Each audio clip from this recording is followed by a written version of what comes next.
I just read a report that America is now in more credit card debt than ever before, more than $1.1 trillion. You know, my grandfather used to say, there's no stress like money stress, son. Well, are you feeling that right now? Let me help. You've got a friend in the mortgage business in me, and I've helped families just like yours save hundreds of dollars a month. Seriously, we've helped listeners to this podcast save up to $800 a month. At savewithconrad.com, we routinely help our podcast listeners consolidate all of their high interest rate credit cards into just one much lower monthly payment. Would you like to lower your monthly payments? Wouldn't it be nice to skip your next 2 house payments? Are you finally ready for some breathing room and peace of mind? Start saving money today with your friend in the mortgage business, me, at savewithconrad.com. You don't need perfect credit. You don't need money out of your pocket. And if we can't help you save some cash, we won't waste your time. You see, at savewithconrad.com, we don't say no. We say not yet, but here's how. We want to be your mortgage advisor for life. So find out how easy it is to finally get rid of your credit card debt once and for all, get a much lower monthly payment, and even skip your next 2 house payments. Let's find out how much money you can save for free at savewithconrad.com. NMLS number 2129, equal housing lender. Savewithconrad.com. Hey, it's Conrad Thompson, and you're listening to 83 Weeks with Eric Bischoff. Eric, what's going on, man? How are you? Freezing my ass off. That's what I'm doing. 20 freaking degrees below zero. The birds aren't even out, man. You can't, there's like no sign of life around here. It's so cold. Yeah, you told me the other day, because you were fortunate enough to return to center stage, and we're going to talk about that in a minute. But you told me when you got home, you almost got stuck in your driveway. You had to call for snowplow support to get home, Eric? Well, not quite, but yeah, I got home late Sunday night from Atlanta, and about 2 feet, maybe a little more of snow in my everywhere, but in my driveway, which, it's a fair amount of snow, but I've got a really long driveway. It's, I don't know, quarter of a mile. It's not just like a short driveway. And I'm tired. I really hadn't been home in almost 2 weeks because I started off coming down to Huntsville a couple days early, did Huntsville, then went to Tampa, from Tampa to Atlanta, back to Tampa, and then Sunday night I get home. So we're talking about a 10-day stretch or more. So I was kind of anxious to get into the house. I'm sitting at the end of the road because the road had been plowed, just not my driveway. I'm looking up. It's dark. I'm looking at it. I went out and I checked to see how deep it was. And I'm in a 4-wheel drive pickup, by the way. It's not like I'm in a car. I thought, man, I need to go back into town, stay at a hotel, figure it out in the morning, get some sleep because I was tired. Or I'm just going to put this thing in low, close my eyes and hit the gas, which is what I did. Now, I didn't close my eyes, although it was dark out, not much to see but snow. And I almost got stuck. 2 times it was a little scary, kind of like, oh my gosh. The 3rd time I was contemplating getting out of my truck and walking the rest of the way to my house because I didn't think I was going to make it, but I pulled it out. That 95 GMC 2500 did the job, pulled me out of that hole, and I did finally make it up to the house. But I couldn't get out for 2 days. It took that long to get somebody to my house to plow because there's a lot of snow here. Well, we're glad you made it. I do have to ask, is that the first time you've been at center stage in a long, long time? What was it like walking back in that building after all this time? It's one of the reasons I did the show, because I wanted to experience that. First part of your question, 35 years. Oh my. Well, I figure it would have been in early 1995. So 30 years. Yeah. 30 years, not 35, 30 years. And I was so excited just to step foot in that building one more time. And I anticipated a lot of things would have changed structurally, but it did. The bar is a lot nicer upstairs, a lot nicer and 3 times bigger. Because I remember when I first got to the building, I got there early, right? It was Saturday afternoon. It was pretty nice outside. So I thought, I'm just going to go walk around. It's right in the Midtown area. There's a lot of really cool restaurants and just cool shit. So I went walking around, and then when I came back, I went into a different entrance, and I went up into the bar area, which is upstairs or alongside of, I guess, the stage area. And that was the first place. That's where I met Andre the Giant. And I sat at the end of the bar with Andre. He was seated, and Dusty was seated, and I was standing. And Dusty called me over, and which I'm grateful for, and introduced me to Andre because he didn't know who I was. And I got to meet him and hang out and have a beer with Dusty and Andre. And I thought, I just want to go back to that spot, that very physical spot that I remember so vividly. And it's not there anymore because they expanded everything. So I knew about where it was. And I stood there, and, I couldn't really drink because I had to work that night. But I stood there and just soaked it all in. And I went downstairs into the dressing room areas. And it's a lot nicer now than it was then. Like a lot nicer, for sure, a lot nicer. And it had been expanded, but some, the main locker rooms were still there, remodeled, obviously. Again, nicer, but still there. And here's what was really cool. It was just, and it was only cool to me, and I don't expect anybody listening to this to think it was a cool moment, but it was to me, so I'm going to share it. So I'm just kind of walking around saying hello to people and getting a lay of the land, and I look over, and I see Brock Anderson, Arn's son, who I've met several times and have said hello to whenever I do. And, we've exchanged pleasantries, but that's it. I've never had a conversation with him. And he was standing there with two other wrestlers. Don't remember who they were at this point. And he saw me, and, we made eye contact. I could tell he's a relatively, I don't want to say shy, but he's a very polite, very humble young man. And I don't know if he felt comfortable approaching me or not. But I could tell he wanted to ask me something or say something. So I walked over to him, and he said, "Mr. Bischoff, do you know where the exact spot was where Orndorff beat up Vader?" I thought, that's such a real question.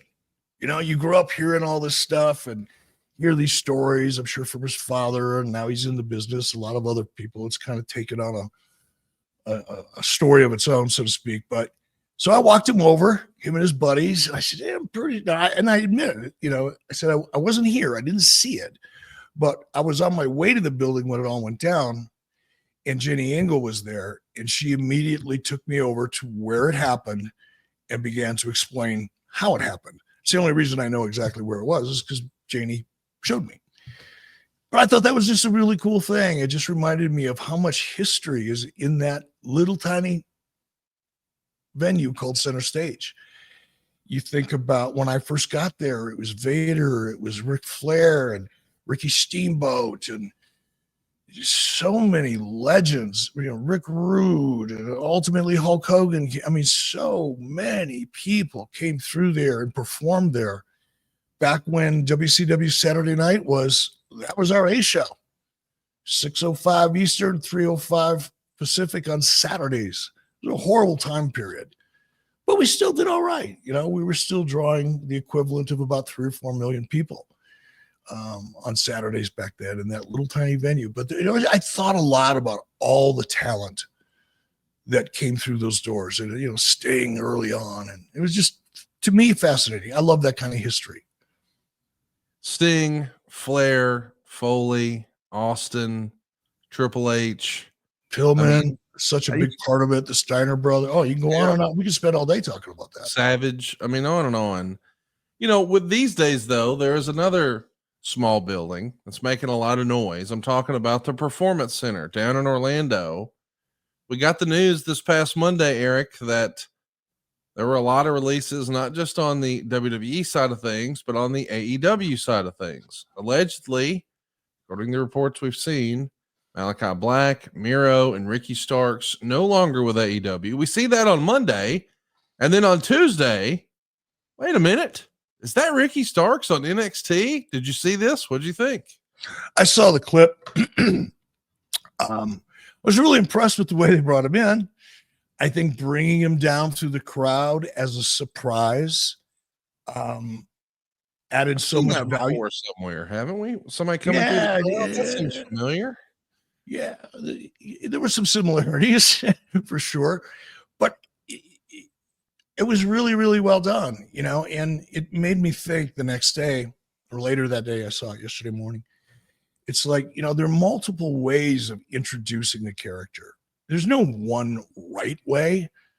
There's a lot of different ways you can do it. And of the different choices that they had with Ricky, because obviously they knew this was probably in development at least. I don't think anybody was surprised. They had a couple choices to make creatively, as we saw with Penta. They had merch waiting for him. His merch got there before he did. That was one way of doing it.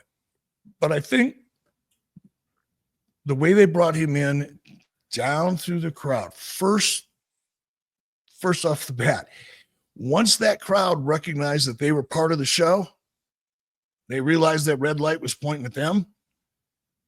They got into it. It took them a couple seconds, maybe 30, 20 seconds. And then all of a sudden, everybody realized, holy crap, this is his entrance and I'm on TV. That added enthusiasm and energy made Ricky a bigger star before he said a word.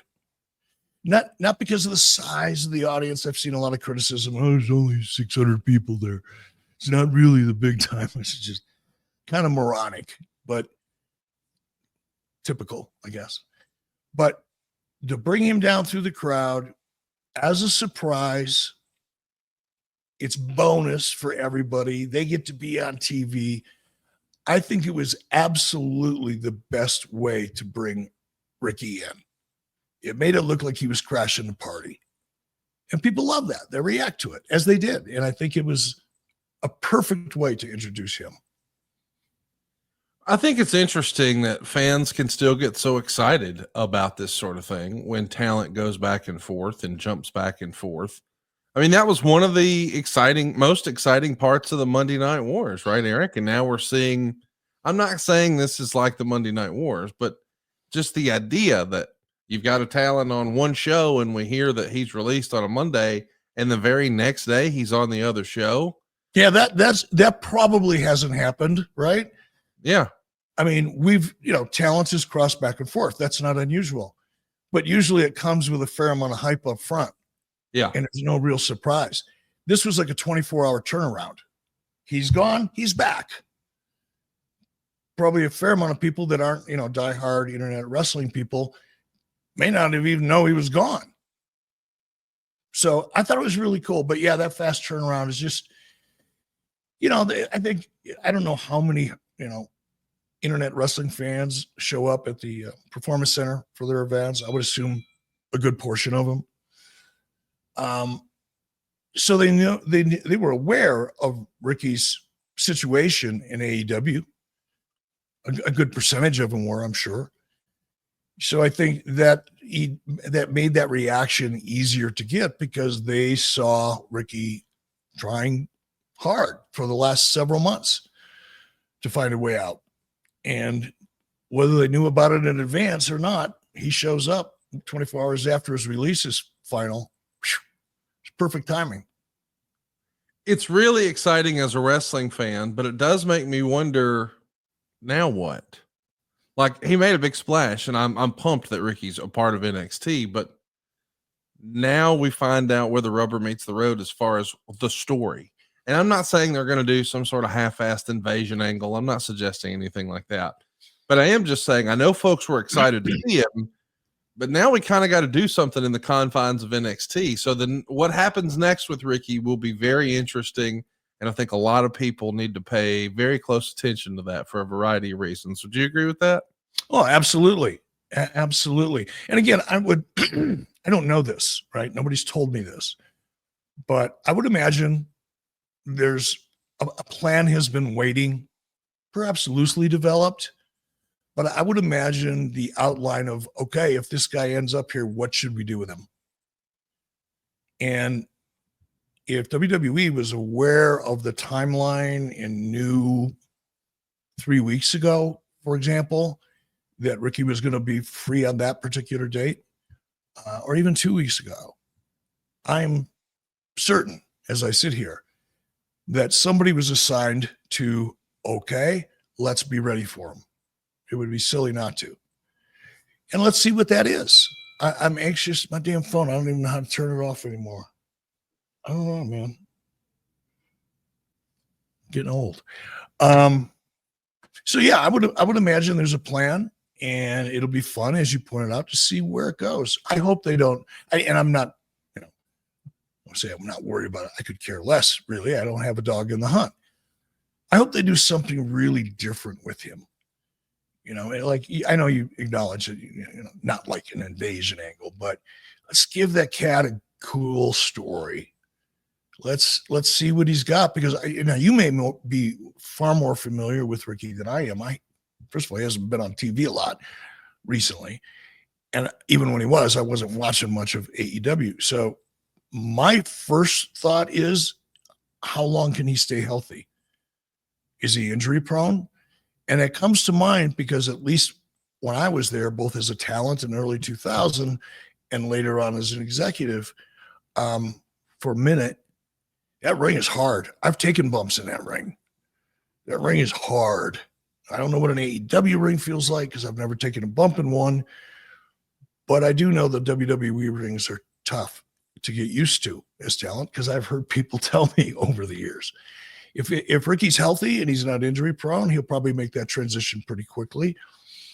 I suspect he's going to be spending a fair amount of time in the Performance Center to work off some ring rust and WWE-ize his approach to wrestling, because WWE has a much different approach to what goes on inside of the ring than at least what I've seen out of AEW or even WCW back in the day. I'm not drawing a comparison. I'm just saying WWE has a very specific way that they like to do things.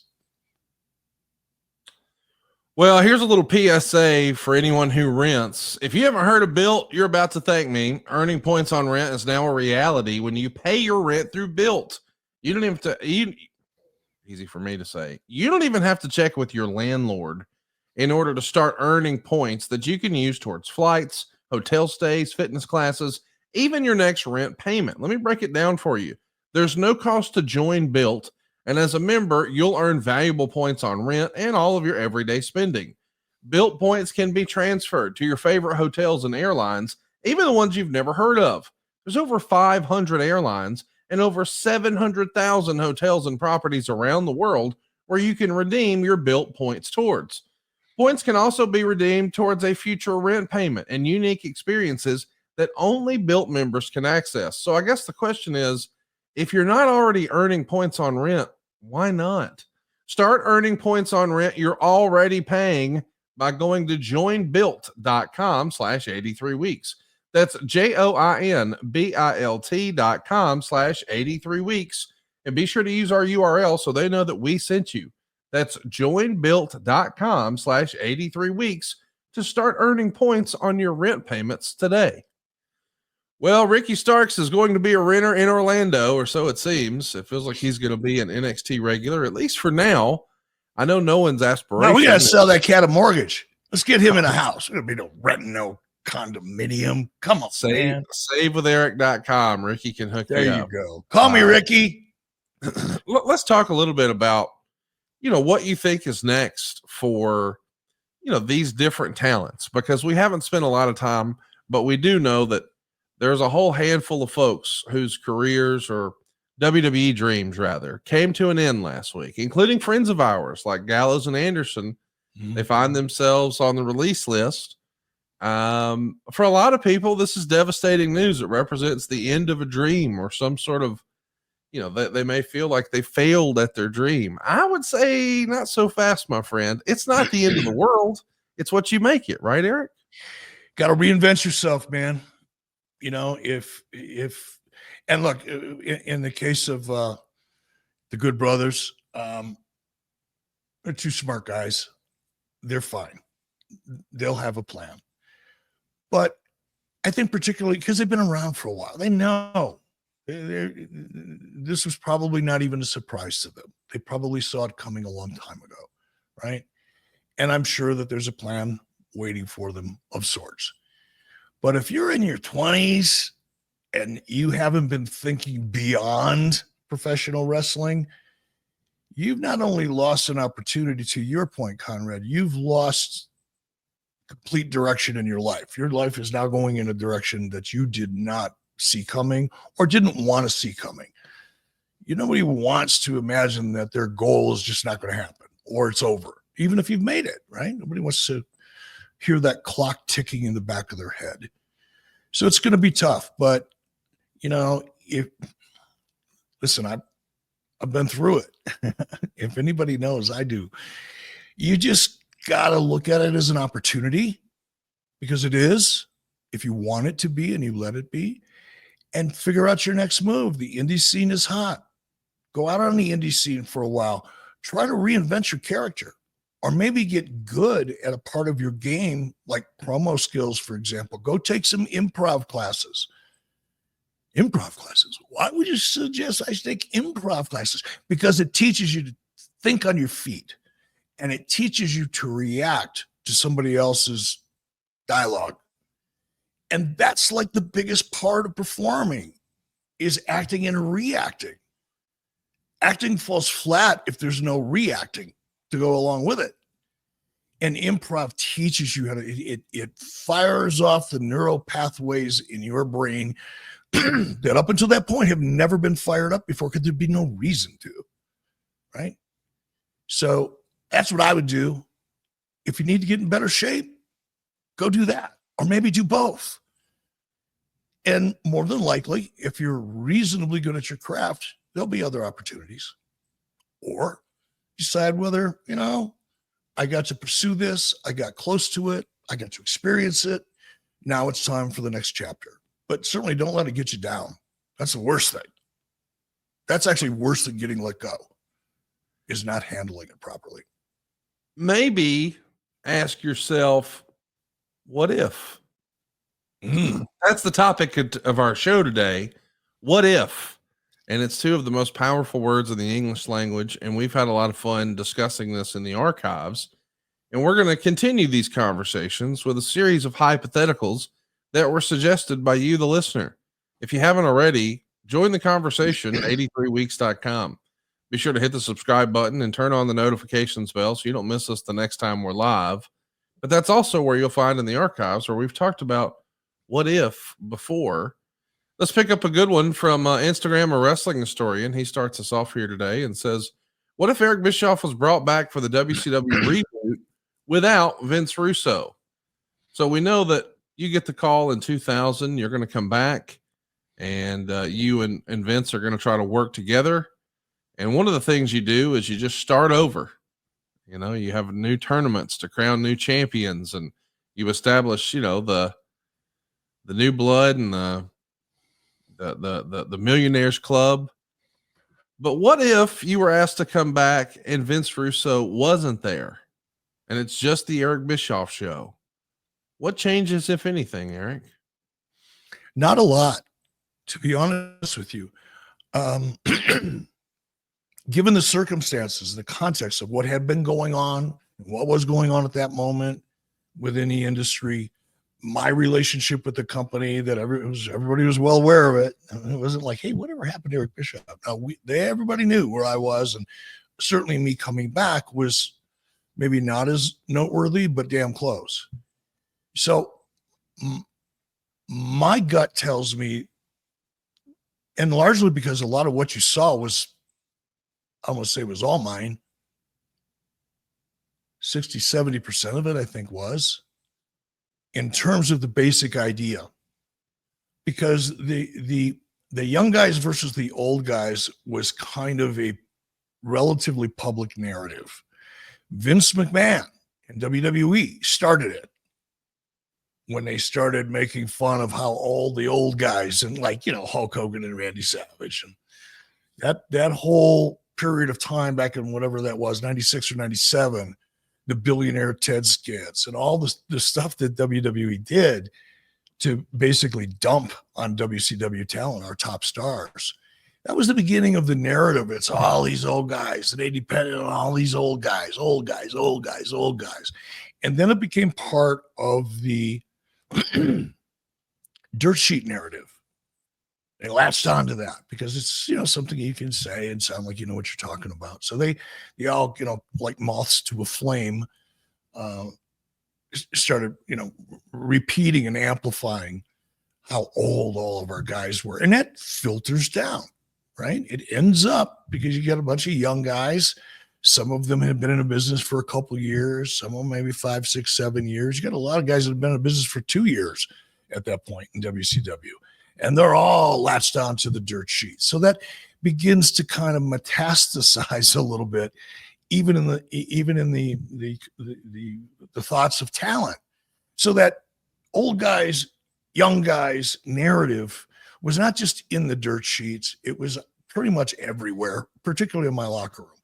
Knowing me the way I think I do, I would have wanted to exploit that fact as opposed to ignore it.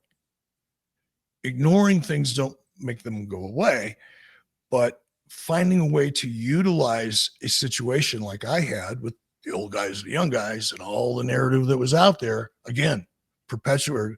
The catalyst was WWE, but then all the, super talented dirt sheet writers all kind of glommed on it. It was a reality. So I could either pretend it didn't exist or, how do I make this work? And that was kind of the thinking for the Millionaires Club. Certainly Russo had a lot of input. I'm not suggesting I don't mean to minimize him in this. It may have been 50-50. I don't know. I don't remember. Some days it was 100% me. Some days it was 100% him. Take whatever.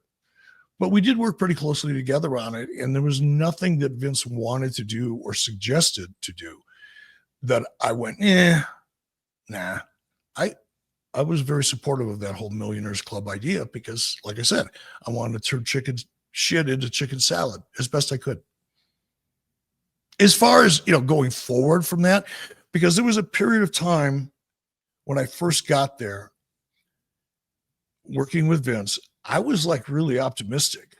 I didn't come in there with a chip on my shoulder or a bias of any kind. I was thrilled to freaking death. I just had them write me a brand. They paid me off my previous contract. I had 2.5 years left on it. It was a significant amount of money. And I got that. And then I had to cash in my stocks I didn't even know I had, or I knew I had them. I just didn't know what they were worth. Well, there's $1 million. And now I'm coming back to an even more attractive contract as essentially a consultant. And all I got to do is get along with this cat. That's low-hanging fruit. And that's the way I went into it. It's like, man, I don't need to be the boss. I don't want to be the boss anymore. I was very specific about that. I don't want to have anything to do because I knew Turner was more screwed up by the time I came back. I'm talking about Turner Corporate was more screwed up in the 3 months I was gone than it had been when I left. And I could see it. I knew people that were affected by it. I heard about it weekly, had no desire to be a part of it. So there was about 3 months there, I would say 2 months or 3 months when working with Russo I had no problem with it. It wasn't until we got through all the low-hanging fruit. I keep using that term. I'm sorry. But until we got past all the easy stuff that was right there in front of us to weave into story and to create story with, then I got into more details or granular booking or create writing, I should say. Now, I hate using the word booker. It's so dated. There's no bookers anymore. What the hell are you people out there writing about wrestling still referring to writers as bookers? Well, hang on. I mean, Tony Khan's a booker, isn't he? He's certainly not a writer. Well, I mean, I knew you were going to say that, but I'm saying he books matches.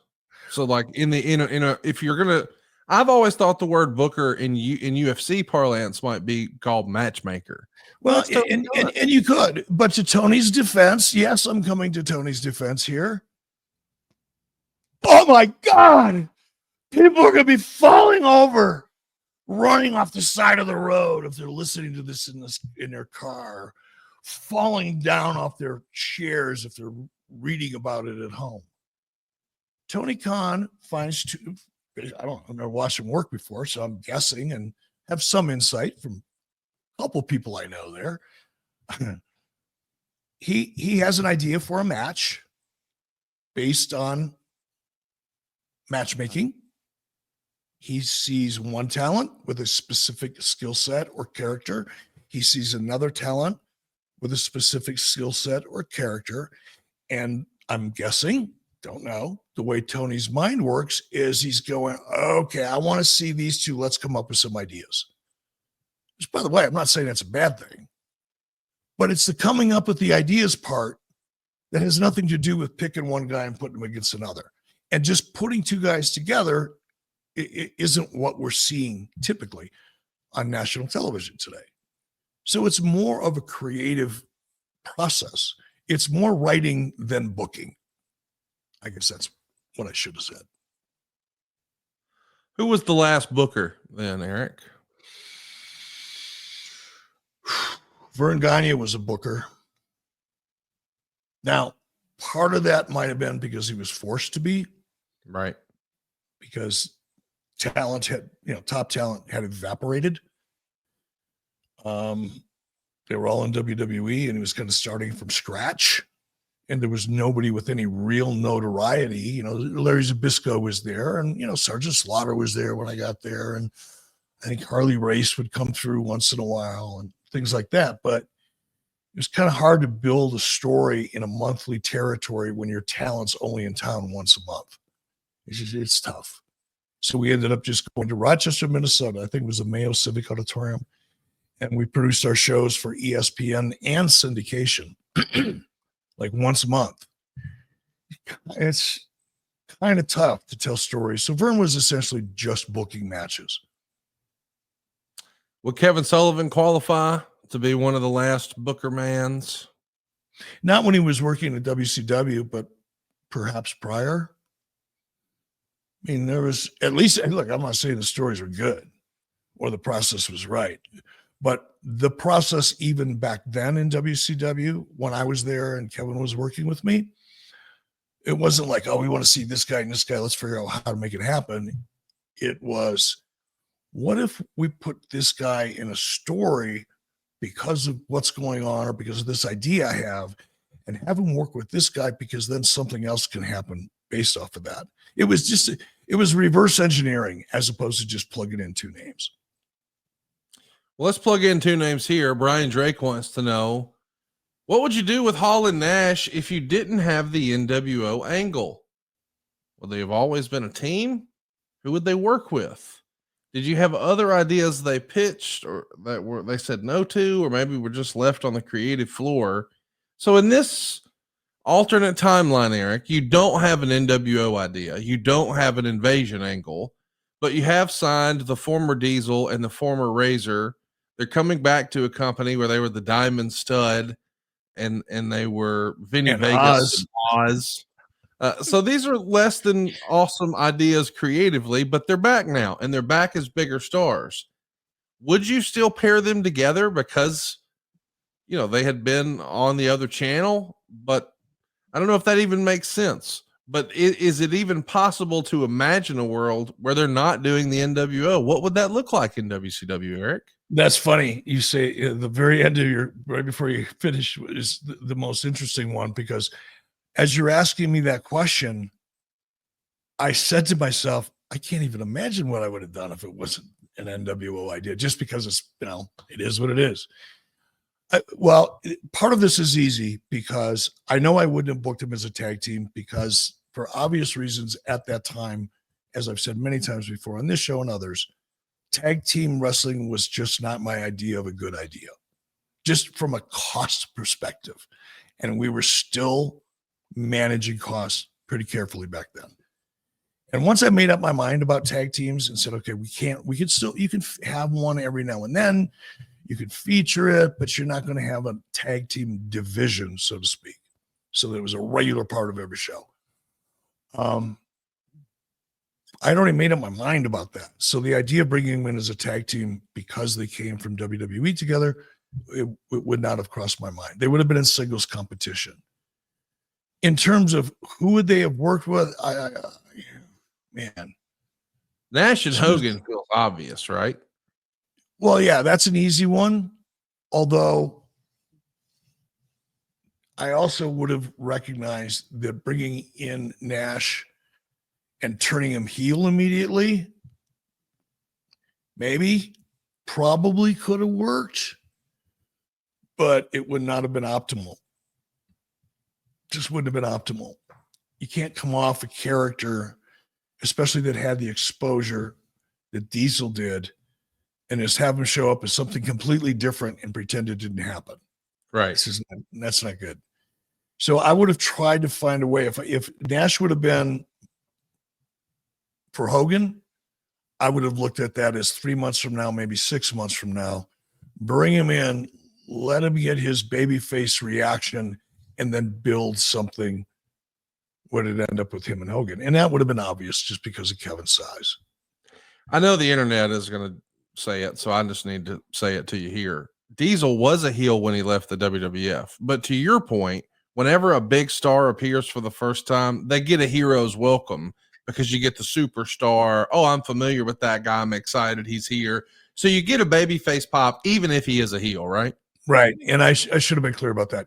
You especially coming at that time, because Nitro was just beginning to get hot.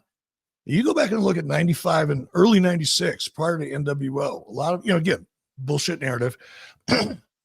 Nitro, it wasn't even competitive until the NWO. People forget that we started beating WWE in 1995. Yeah. It was probably 50-50 every single week until, 96 in the NWO angle, and then it became lopsided. So we had already created a significant amount of awareness and had that crowd, who we had grown substantially, as well as our television audience by that point, seen Diesel come in. He could have walked through the door biting the heads off chickens, and they still would have popped for him because they would have liked Ricky Starks. They're just happy to see action. I don't mean physical action, but I mean transitions. Oh my God, he's here. So yeah, he would have got a babyface reaction no matter what. But I would have taken some time to build him and to do it with a story. And Hogan more than likely would have demanded that as well. Hall, I don't know, man. Hall and Flair just sitting here right now. That'd be a hell of a matchup. Yeah. And they worked together in the WWF. So fans who saw Razor and Ric Flair in 92, yeah, I could see that. But it is interesting to think, like, what would you even call them? Like, we saw a lot of guys when they came from WCW or from the WWF into WCW. We're going to use silly knockoff names, like we have Shark for Earthquake, or we have the Boss for the Big Boss Man. So it's like, we know we can't really call him exactly that. So we'll get close. Hey, he's not Nails. He's the Prisoner. Like, I can only imagine what terrible name we may have given these guys as Razor Ramon. And I mean, would you have gone Scott Hall, or is there a chance? Yes. At this point in time, Bill Goldberg, Ernest the Cat Miller, it's not just what I'm saying to you today. It's what I did back then, because back then I made up my mind. Again, you got to go back to the very beginning when I had my yellow legal pad sitting in the office after I walked out of Ted's office and had 2 hours of primetime television dumped on my lap. Oh, by the way, go compete with WWE. See ya. I don't want to talk about China TV anymore. Just go do that. So I'm sitting in my room, in my office, with the door locked, my phone on Do Not Disturb, my version of it back then. And I'm thinking, okay, how do I do this? I've just been handed either the greatest opportunity in the world or the gun in which I can load the bullet myself and put myself out of my own misery career-wise.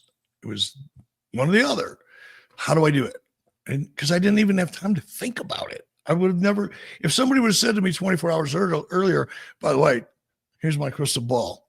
You're going to go in for this meeting with Ted Turner to talk about Star TV in China. Well, you're never going to get there because Ted's going to give you 2 hours or whatever it is to go head to head with Monday Night Raw. I would have laughed at him. This is your high as fuck. Ain't happening. Never going to happen. So when it did happen, I had no idea what I was going to do. Zero. I know. It's not that I think. I know I hadn't spent 10 seconds up until that day thinking about competing with WWE. My focus was to try to make WCW first and foremost profitable. That was my first goal. Mandate. Turn that $1 profit.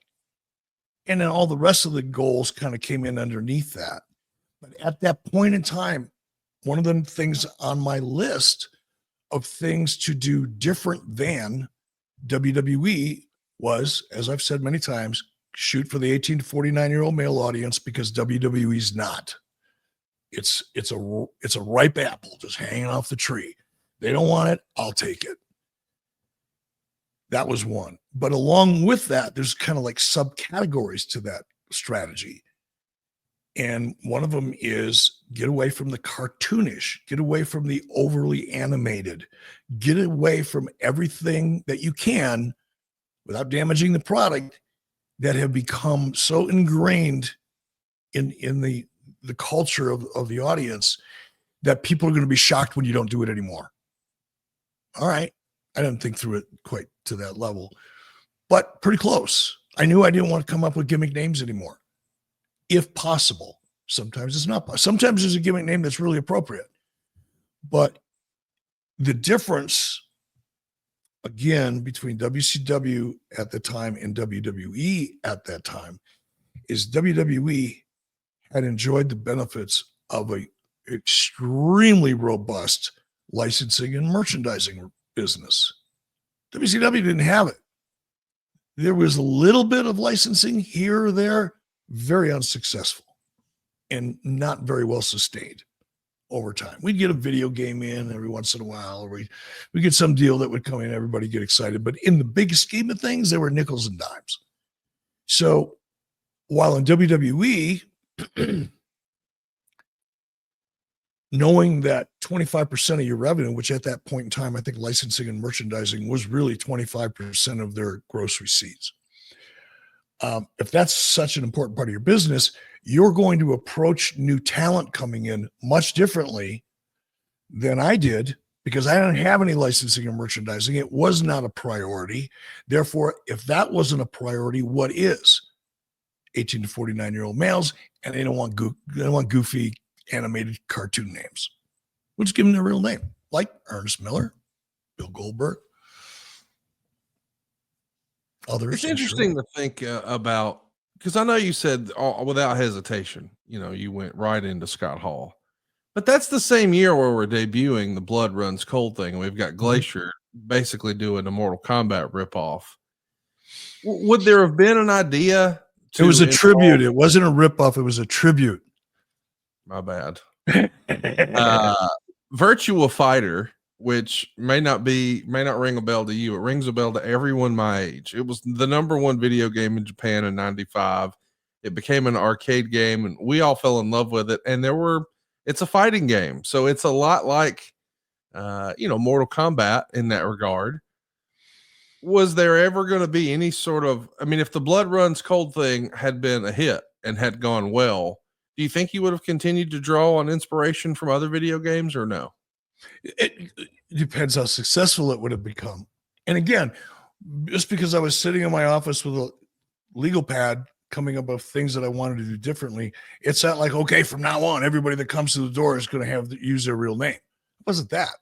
Just in this particular case, because of these two particular people, definitely wanted to go down that road, as opposed to the Blood Runs Cold gimmick. But keep in mind, the Blood Runs Cold idea, the idea of Glacier came about before Ray Lloyd did. In other words, the idea to develop that cast of characters was specifically because I wanted to attract the attention of video games. I wanted to attract the attention of that portion of the audience that was under 18. Again, when I say target 18 to 49, that doesn't mean exclude everybody else, but you focus a little bit more there because that's your core audience, but you can't ignore the fringe, right? So that, you know, the whole Glacier thing was, okay, we don't have a licensing and merchandising business. We don't have it. It doesn't really exist.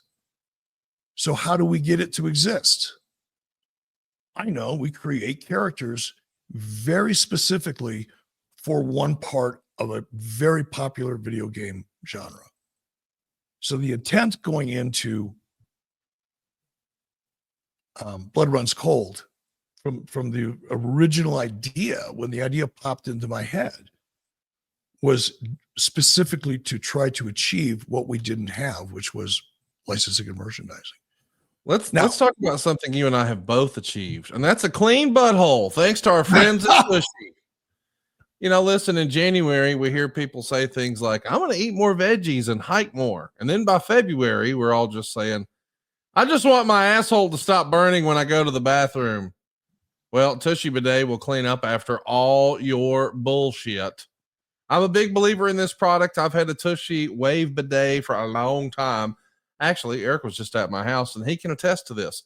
Every toilet here has a Tushy on it because I want you to be clean, man. I really can't believe how barbaric and how old fashioned and how silly the toilet paper routine is.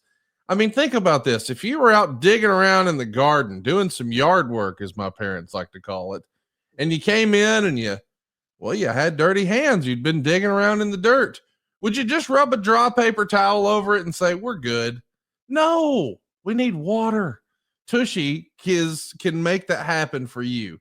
Tushy is the modern bidet attachment that instantly transforms your bathroom habits and your butt health for life.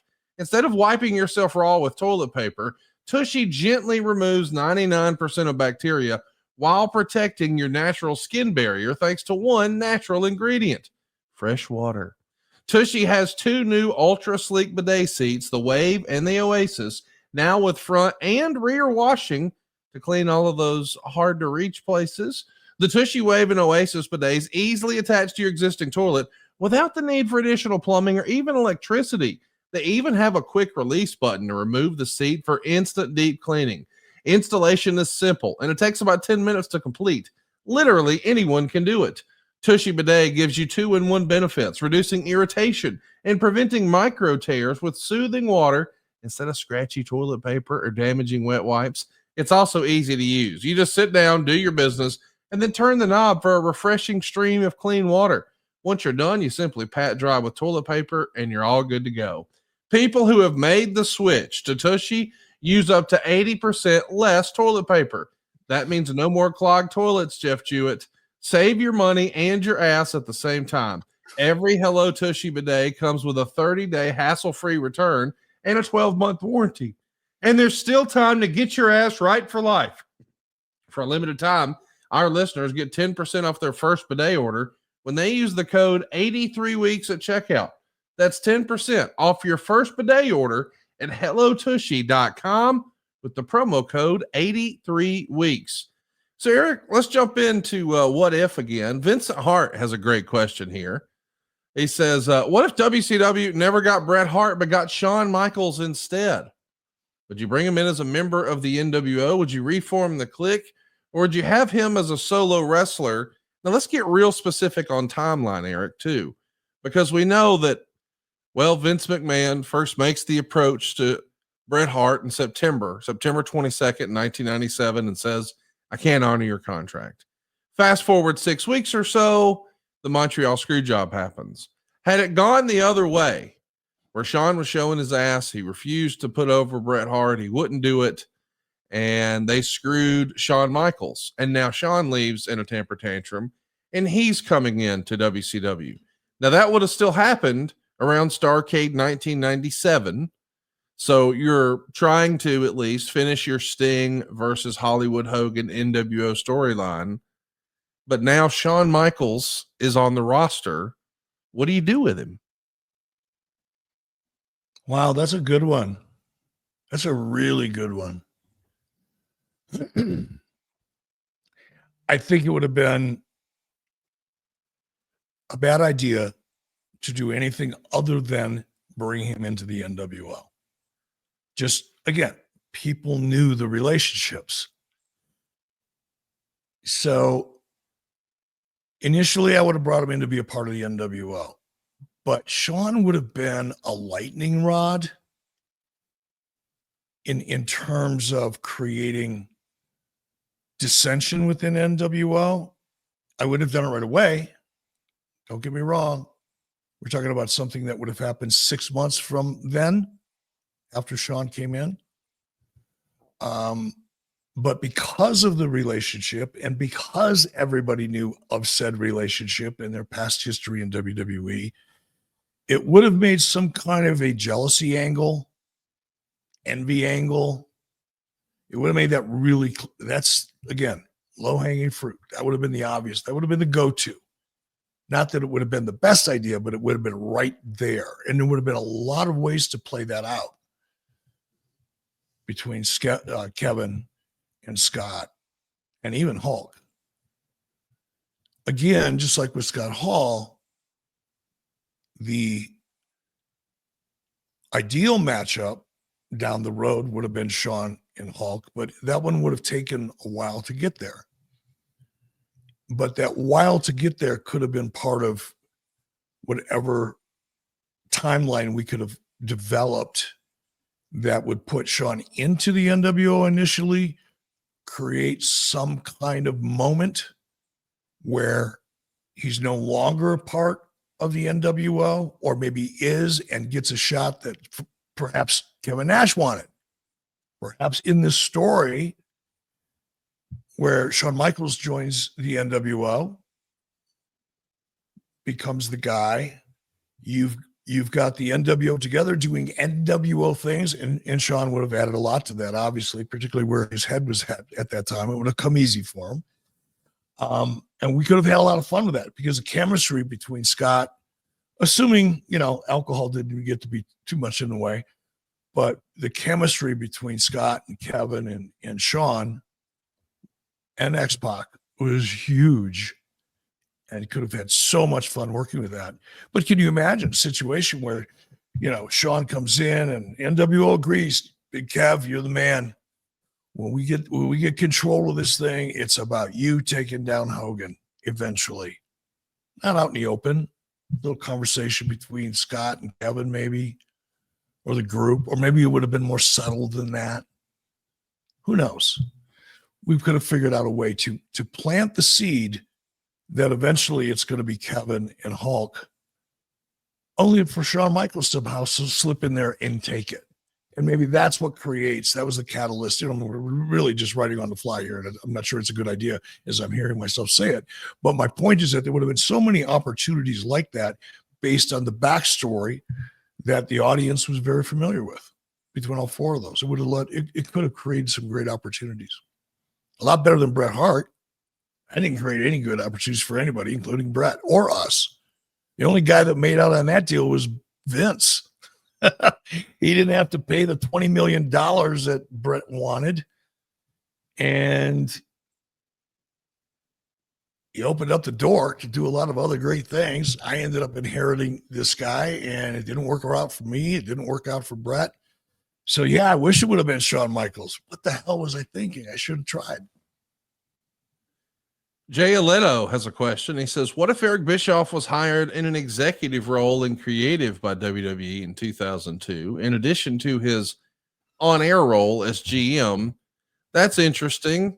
We know that you tried your hand at this at 2019, but in 02, if you would have been offered an office spot, do you think it could have worked out? Could you have lasted? Could you have weathered the waters there, swung amongst the sharks? No. I mean, look, one thing I did learn, in my moment in WWE back in 2019 is, and I'm not being critical of anybody. In fact, obviously, man's walking around with $8 billion in his pocket. So who am I to criticize, right? But Vince had his way of doing things. His way of operating. He created his own culture within the process of creative in WWE. I would never have fit comfortably into that process. just because our personalities are so different. And the way I approach things are 180 degrees different than the way Vince McMahon approached them. And I'm just talking about day-to-day stuff now. I'm not talking about quality of ideas or anything else. But my approach to creative and Vince's approach to creative would have been an absolute clash. It was in 2019. And when I say clash, it's not like we yelled back and forth at each other. It's just there was this impenetrable one. It wasn't just me. It was everybody else. Everybody included, which is probably why his own daughter didn't last too long as head of creative, or Triple H didn't last too long in that spot. Not that he was ever, I don't know if he was or wasn't in the spot as head of creative, but he was certainly involved for a while. You know, there's a reason why. I'm sure there's a reason why Road Dogg cracked. In fact, I know there is, and I've never talked to him about it. Working for Vince McMahon and his way of doing things would never have, this is just oil and water. And when I say that, it's not like I would have stood up and quit, because I didn't, even in 2019. Thought crossed my mind a couple times, but it's not that I get up and quit. It's just, that's not how I get the best out of me. Like if somebody wants to get the best out of Eric Bischoff in a creative environment, it's got to be kind of a fun environment. And when I say fun, it's not like we're throwing airplanes at each other and smoking weed. I'm talking about just the energy and the vibe. You have to have the ability to sit in a room with really creative people that you respect and throw ideas around without having somebody to say to you in front of everybody else, God damn, Bill, that's third grade shit. It's not very motivating. It doesn't necessarily take you to, all right, well, if you don't like that, how about this? Usually it's, and I saw it. I mean, I saw it. I experienced it. And not, he didn't talk to me that way, but I experienced it. And it's just, man, you killed a room. You're going to kill the whole room. Everybody will sit there and they'll nod their head and they'll pretend they're trying to figure shit out. But you ain't getting jacked out of anybody. Not quality. And people throw ideas out that they know you're probably going to like because they've thrown you versions of that same idea in the past. And they know at least they're not going to get humiliated because it's close to something else that you approved a while ago. That's kind of how it was. The head writer had PTSD. I don't know. I don't like telling these kind of stories, but I'm not going to name names. But there was a guy who was my head writer, and he was the hardest working guy. He was so hardworking. He lived very close to headquarters, Stanford. He had to work 16, 18 hours a day, 7 days a week. And at one point, because he would always fly commercial, well, I thought, man, if I can make this cat's life easier, because I knew how much he worked. And I knew he lived right next to the office. I said, man, this guy's taking on so much. I got to give him some kind of a break. So I called him into my office. I said, X name here, why don't you join us on the plane? Fly with us back and forth so you can get home. You don't have to spend the next day flying home all day long because that's a drain.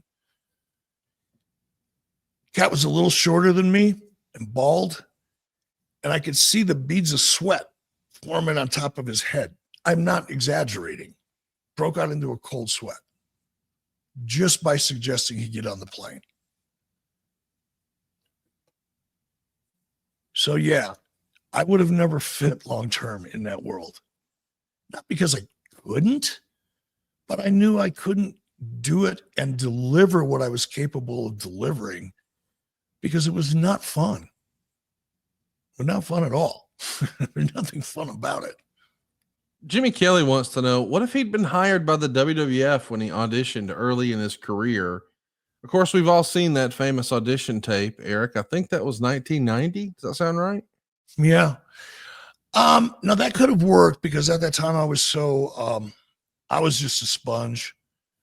I was just excited to be in the business. I didn't have a lot of preconceived ideas. I certainly wasn't thinking about creative at that time. My dream at that point in time was, man, I don't know if this wrestling gig doesn't work and Vern can't keep me on and I don't get this gig, I'm gonna go try to be a game show host. Because I heard game show hosts, like you work 1 day a week, you tape 5 episodes. So you just gang shoot your episodes for the week. One long day, probably 12, 16 hours. Then you got the rest of the week off. I thought, I want to be a game show host. If I can score that kind of gig. So that's where my head was at. And had I gotten that job, I probably would have fit quickly into the culture. It would have been a lot easier for me to become WWEized as a talent, especially a young talent that had never been in management. Yeah, man, I would have been right there with him. Tony Patrico says, I know it's probably been said 1,000 times, but what if? Truly, what if the Shockmaster didn't trip? Would that character have gotten over? Do people turn on the silly helmet on match number 2? Or does he win gold? This is a fun what if. Listen, he's a big fellow. We saw he had a lot of success in the WWF as Tugboat. And of course, he became one half of the Natural Disasters with John Tenta. He had a nice career in the WWF. We know he's related to Dusty. Dusty's got power. He's a big guy. This is the era of the big men. In an alternate universe, I could see Tugboat having a decent little run in WCW. Why not? But the Shockmaster, well, it changed all that. Is there any chance the Shockmaster could have worked in WCW had he not fallen, or was it a bad idea even without the fall? Forgive me, Dusty, but yeah, it was a pretty bad idea. I think the fall was the wrestling god's version of mercy. Oh, yeah. Let's put this out of its misery. Well, I'll tell you what is a good idea, and that's Factor. Eric and I are big believers in Factor, and we have been for a long, long time. Factor arrives fresh and fully prepared. It's perfect for any active or busy lifestyle, and it's great for you if you're ready to optimize your nutrition this year. Factor is a product we really believe in because it has chef-made gourmet meals that make eating well easy. They're all dietitian approved. They're ready to heat and eat in just 2 minutes. So you can fuel right and feel great no matter what life throws at you. You can even lose up to 8 pounds in 8 weeks with Factor's Keto meals. That's based on randomized controlled clinical trials with Factor Keto. Of course, your results will vary based on your diet and exercise. But with 40 options across 8 dietary preferences on the menu each week, it's easy to pick meals that are tailored for your goals. You can choose your preferences like Calorie Smart or Protein Plus or Keto. They've even got you hooked up with all your grab-and-go snacks, your smoothies, your breakfast. And I love the cold-pressed juices. Man, I've tried some things I never thought I would, and it's great every time. I'm surprising myself how much I've ventured out thanks to Factor, and I'm loving it. You can reach your goals this year with ingredients you can trust and convenience that truly can't be beat. We want you to eat smart with Factor. Get started right now at factormeals.com/83weeks 50 off and use our code 83weeks 50 off and you'll get 50% off your first box plus free shipping. That's 83 weeks 50 off at factormeals.com/83weeks 50 off to get 50% off plus free shipping on your first box. Eric, I know that you and Mrs. B are junkies and you're trying to always learn more about your diet and the stuff you're putting in your body, but Factor's something we can all feel good about, right? So I want to throw something out here for Factor.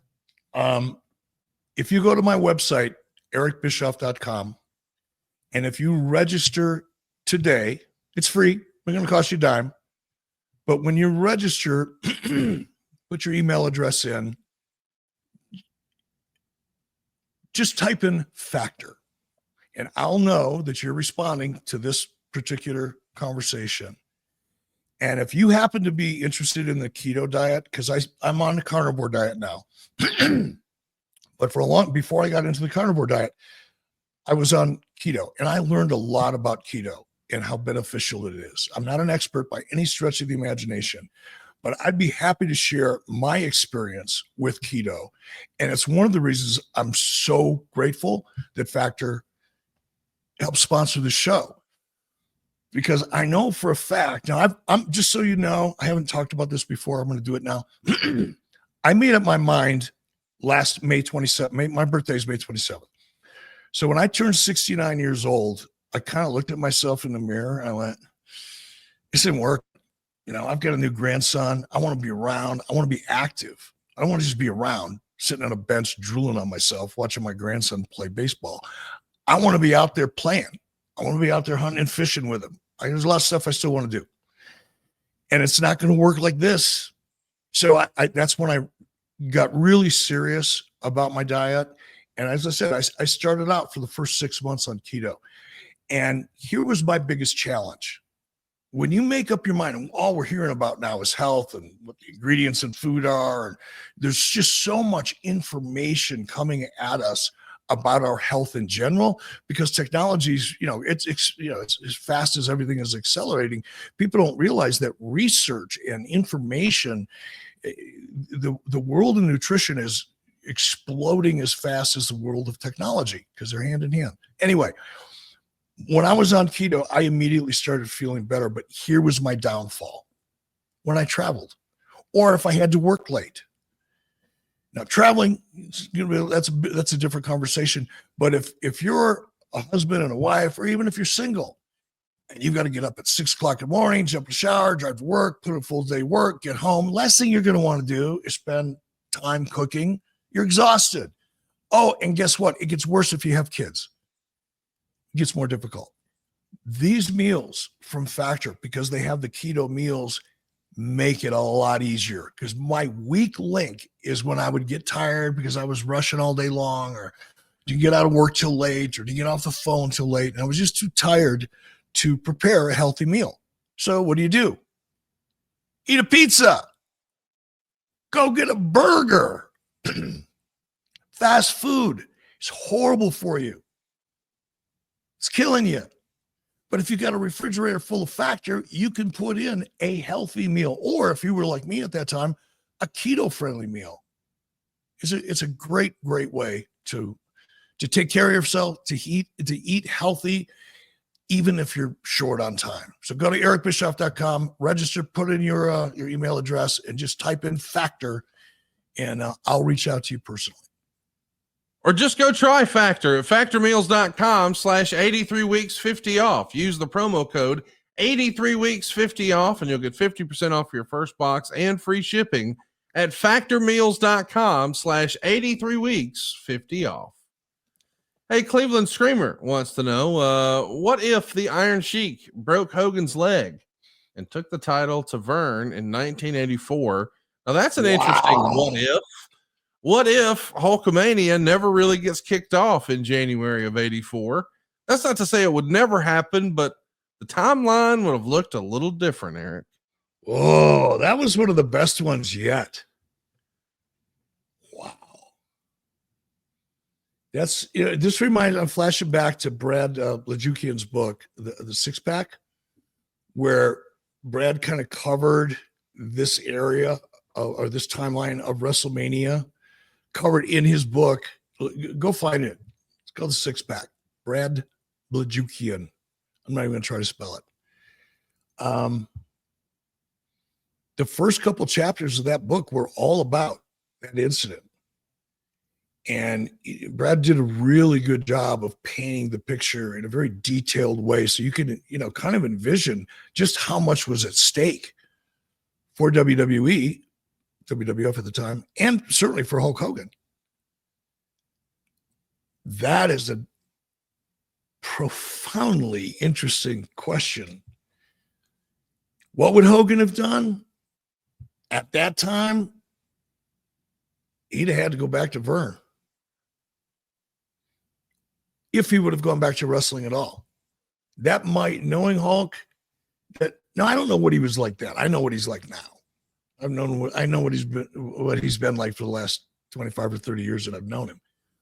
But he was younger back then, and he was a different person. So I don't know how he would have reacted. But the Hulk Hogan I knew, once he decides he can't trust you, then he'll work with you, but it's going to cost you so much. So I don't know that he would have gone back. I also don't think he would have gone back to Vern either, because that would have been, he would have come back with his tail between his legs. And that's also not Hulk Hogan. Really hard to say. I would imagine Sheik's career would have been over. So he would have lost out. He'd have taken Vern's $100,000, but that doesn't last long. So yeah, the whole world would have been different. I don't know if the trajectory of WWE as we know it today would have been it all still would have happened, but not on the same timeline. Interesting to think about. Ronan Pro has a question. He included a clip to YouTube. I'm pretty sure this is the interview with RJ City for Hey EW, where he sat down with Glacier. My man RJ City talked to Glacier, and they addressed the long-standing rumor that Rob Van Dam says once upon a time he was supposed to be Glacier. I think you and Ray have debunked that, but what if that really happened?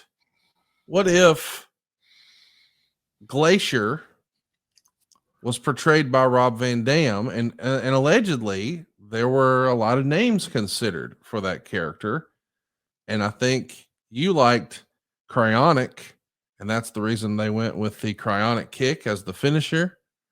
But one of the names on the list, allegedly, was 2 words: Stone Cold. And this would have happened before someone starts calling themselves Stone Cold Steve Austin. They're still the ringmaster on the other channel.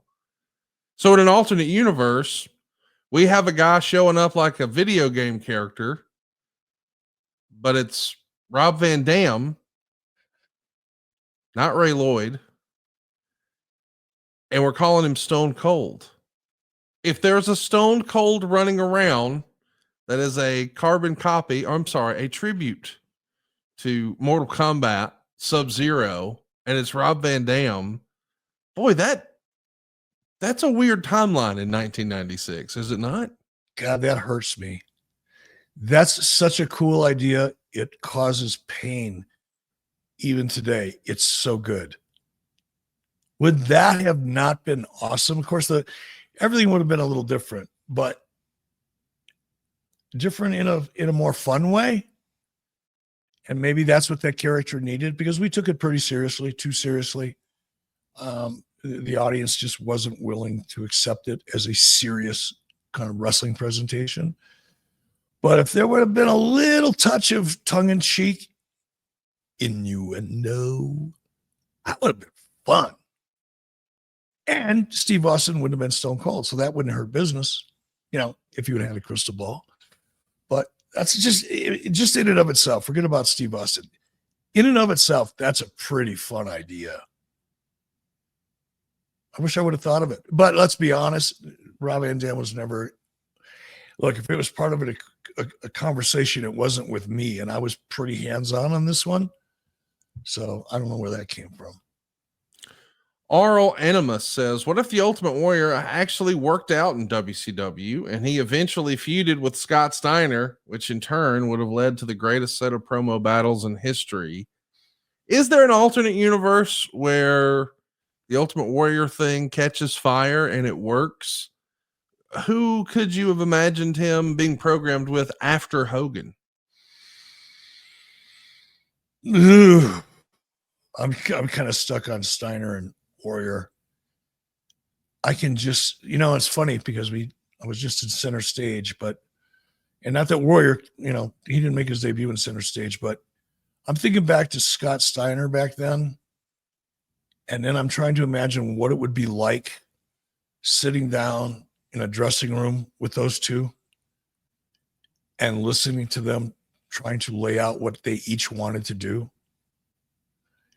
And there would inevitably be, within a short period of time, early in the conversation, it would have gotten very electric. I just can't imagine Scott Steiner and Ultimate Warrior working together. I don't think you could have ever gotten it. No matter how well it worked out, the process for Warrior and the ability to process the way Warrior did for Scott Steiner, it would never happen. It'd be like somebody coming in and trying to apply for a mortgage that only spoke Cambodian. It just, Unless you've got a Cambodian translator there, it's not happening. So that couldn't have happened. But going forward, look, again, because I'm a big believer in backstory.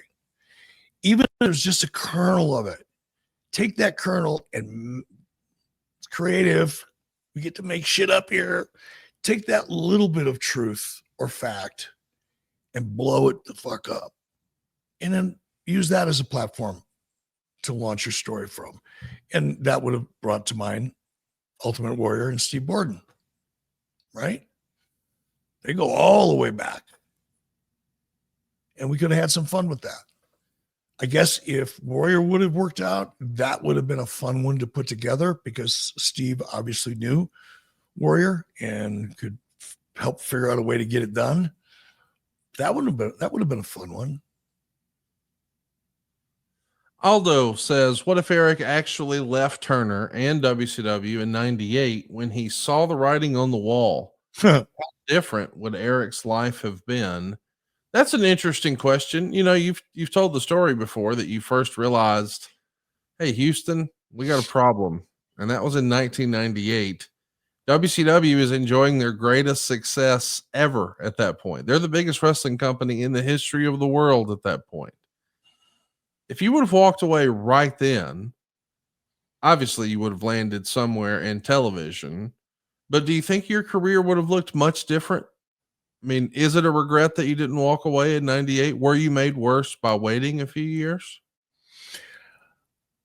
I don't use the word regret too often because I'm pretty happy with where I am right in this moment. And part of being here in this moment was everything that got me here, the good and the bad. So I don't waste a lot of time regretting shit.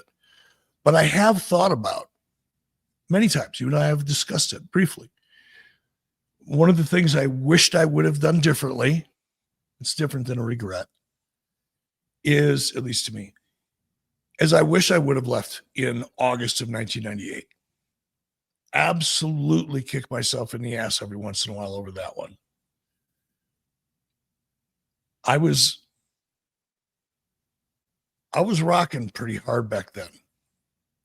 I could go to LA and get meetings at any agency I wanted meetings at. There were a lot of opportunities available to me in 98. Truth is, had I walked out of there, I would have ended up in LA. And more than likely, I would have ended up ended up in a pretty high profile position, if not running a network cable outlet.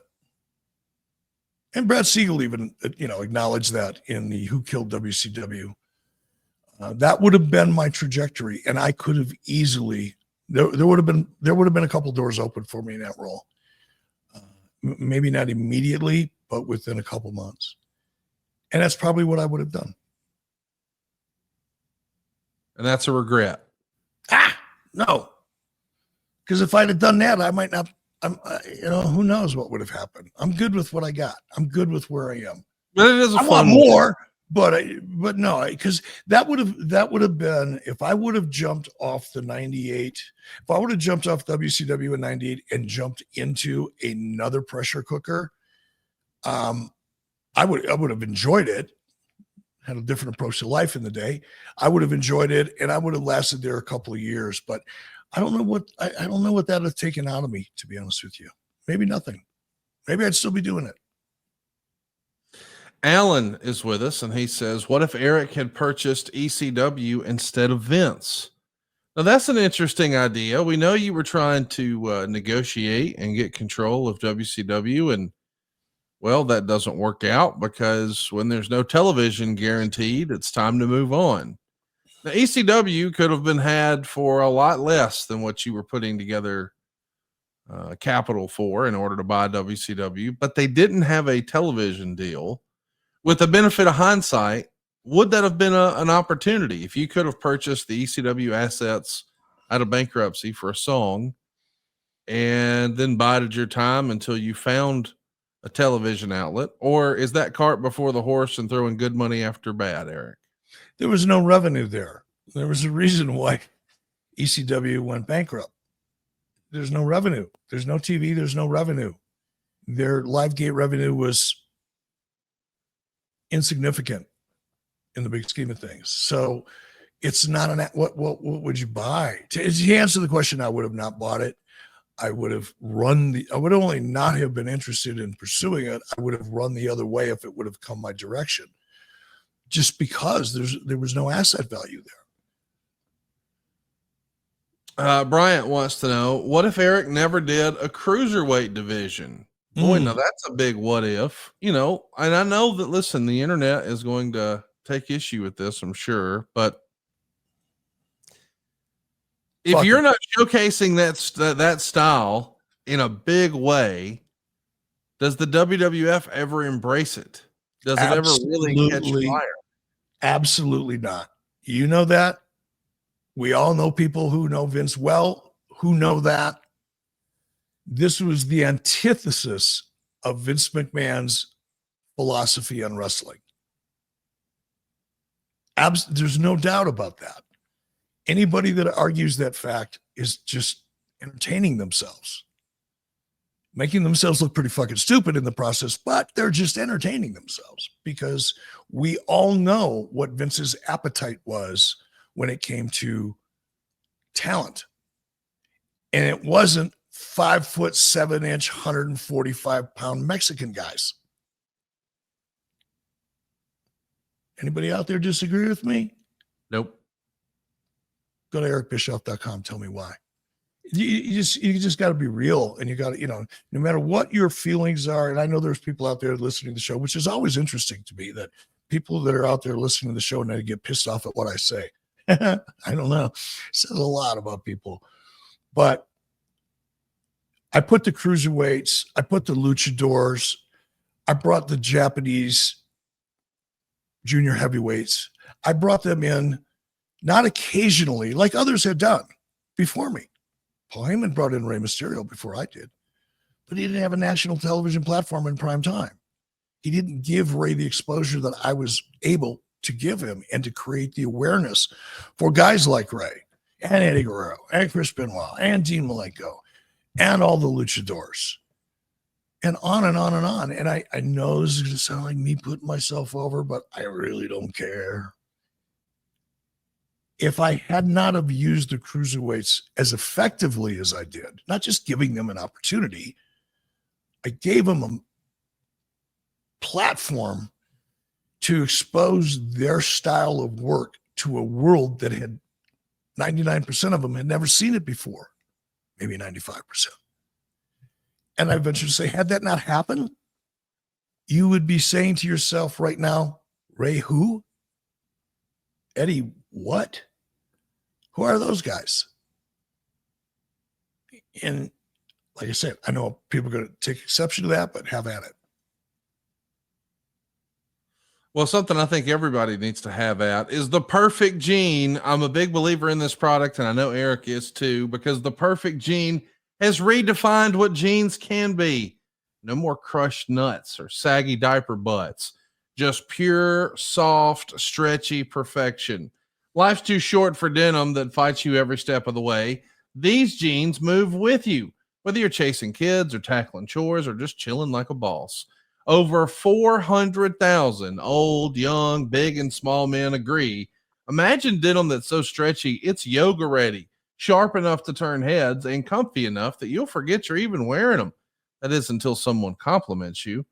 What can you do in the perfect jean? Well, you can rescue stray cats like a denim superhero. You can man spread during game night. You can break hearts and pull muscles out on the dance floor. And the perfect jean has 6 fits. A size range from 26 to 50-inch waist, links up to 38, and that gives you over 5,000 ways to find your perfect match. Whether you're thick or skinny or short or tall, no matter where you fall, the perfect jean has you covered. And for a limited time, our listeners can get 15% off their first order, plus free shipping at theperfectgene.nyc. Or just Google the perfect jean and use the code 83weeks15, and you'll get 15% off. That's 15% off for new customers at theperfectgene.nyc with the promo code 83weeks15. After you purchase, they'll ask you where you heard about them. Please support our show and tell them we sent you.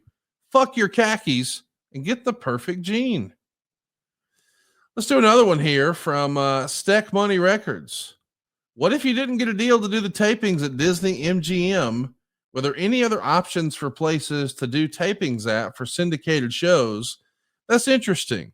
If you didn't set up some sort of a half-ass residency with MGM, where would you have done it, Eric?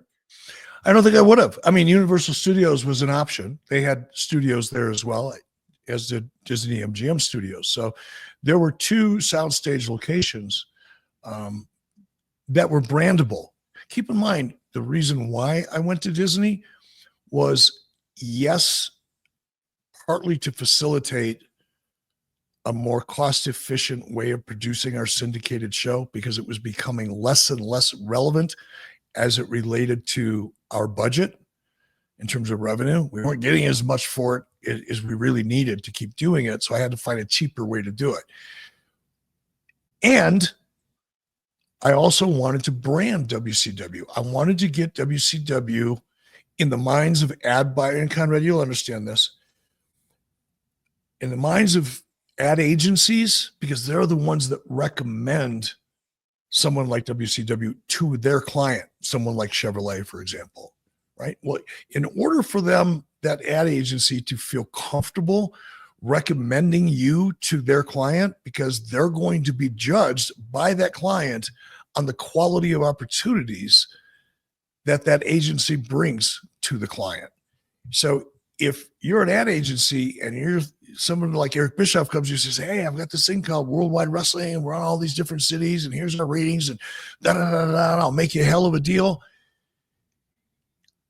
He's got to have, or she has to have, the confidence to take this opportunity to their client.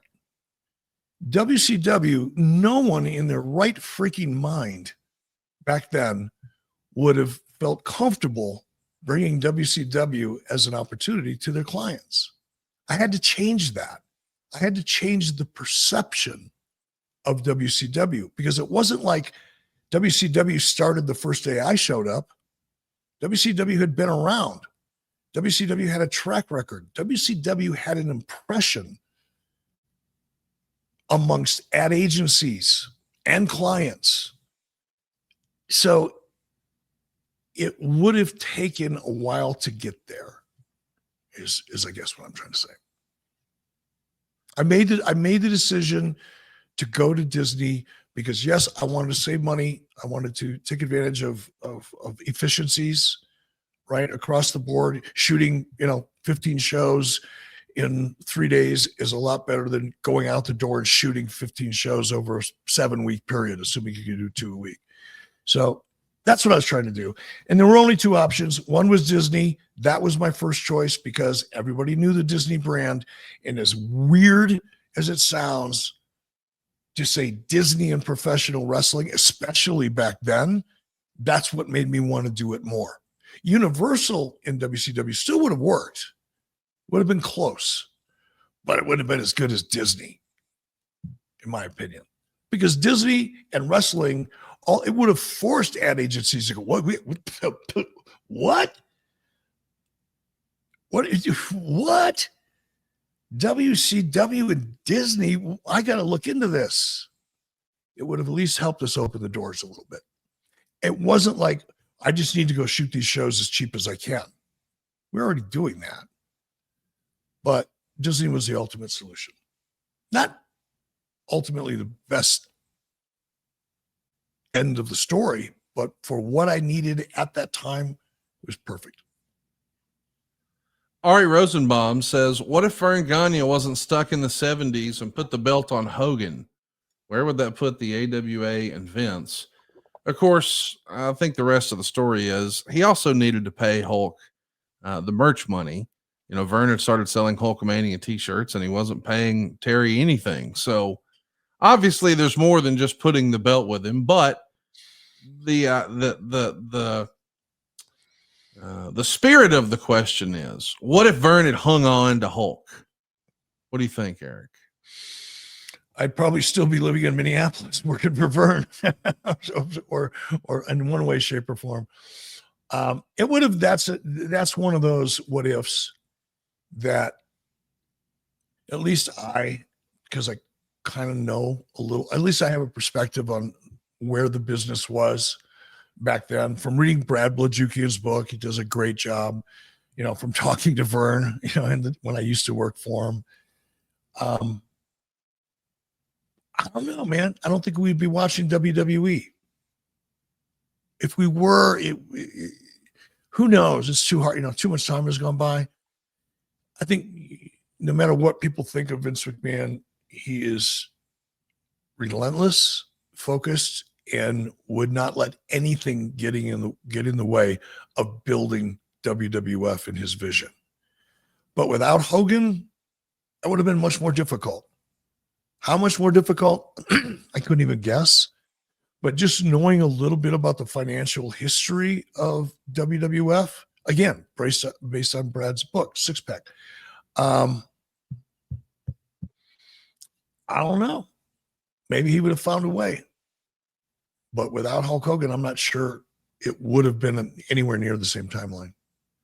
Here's a fun throwback one.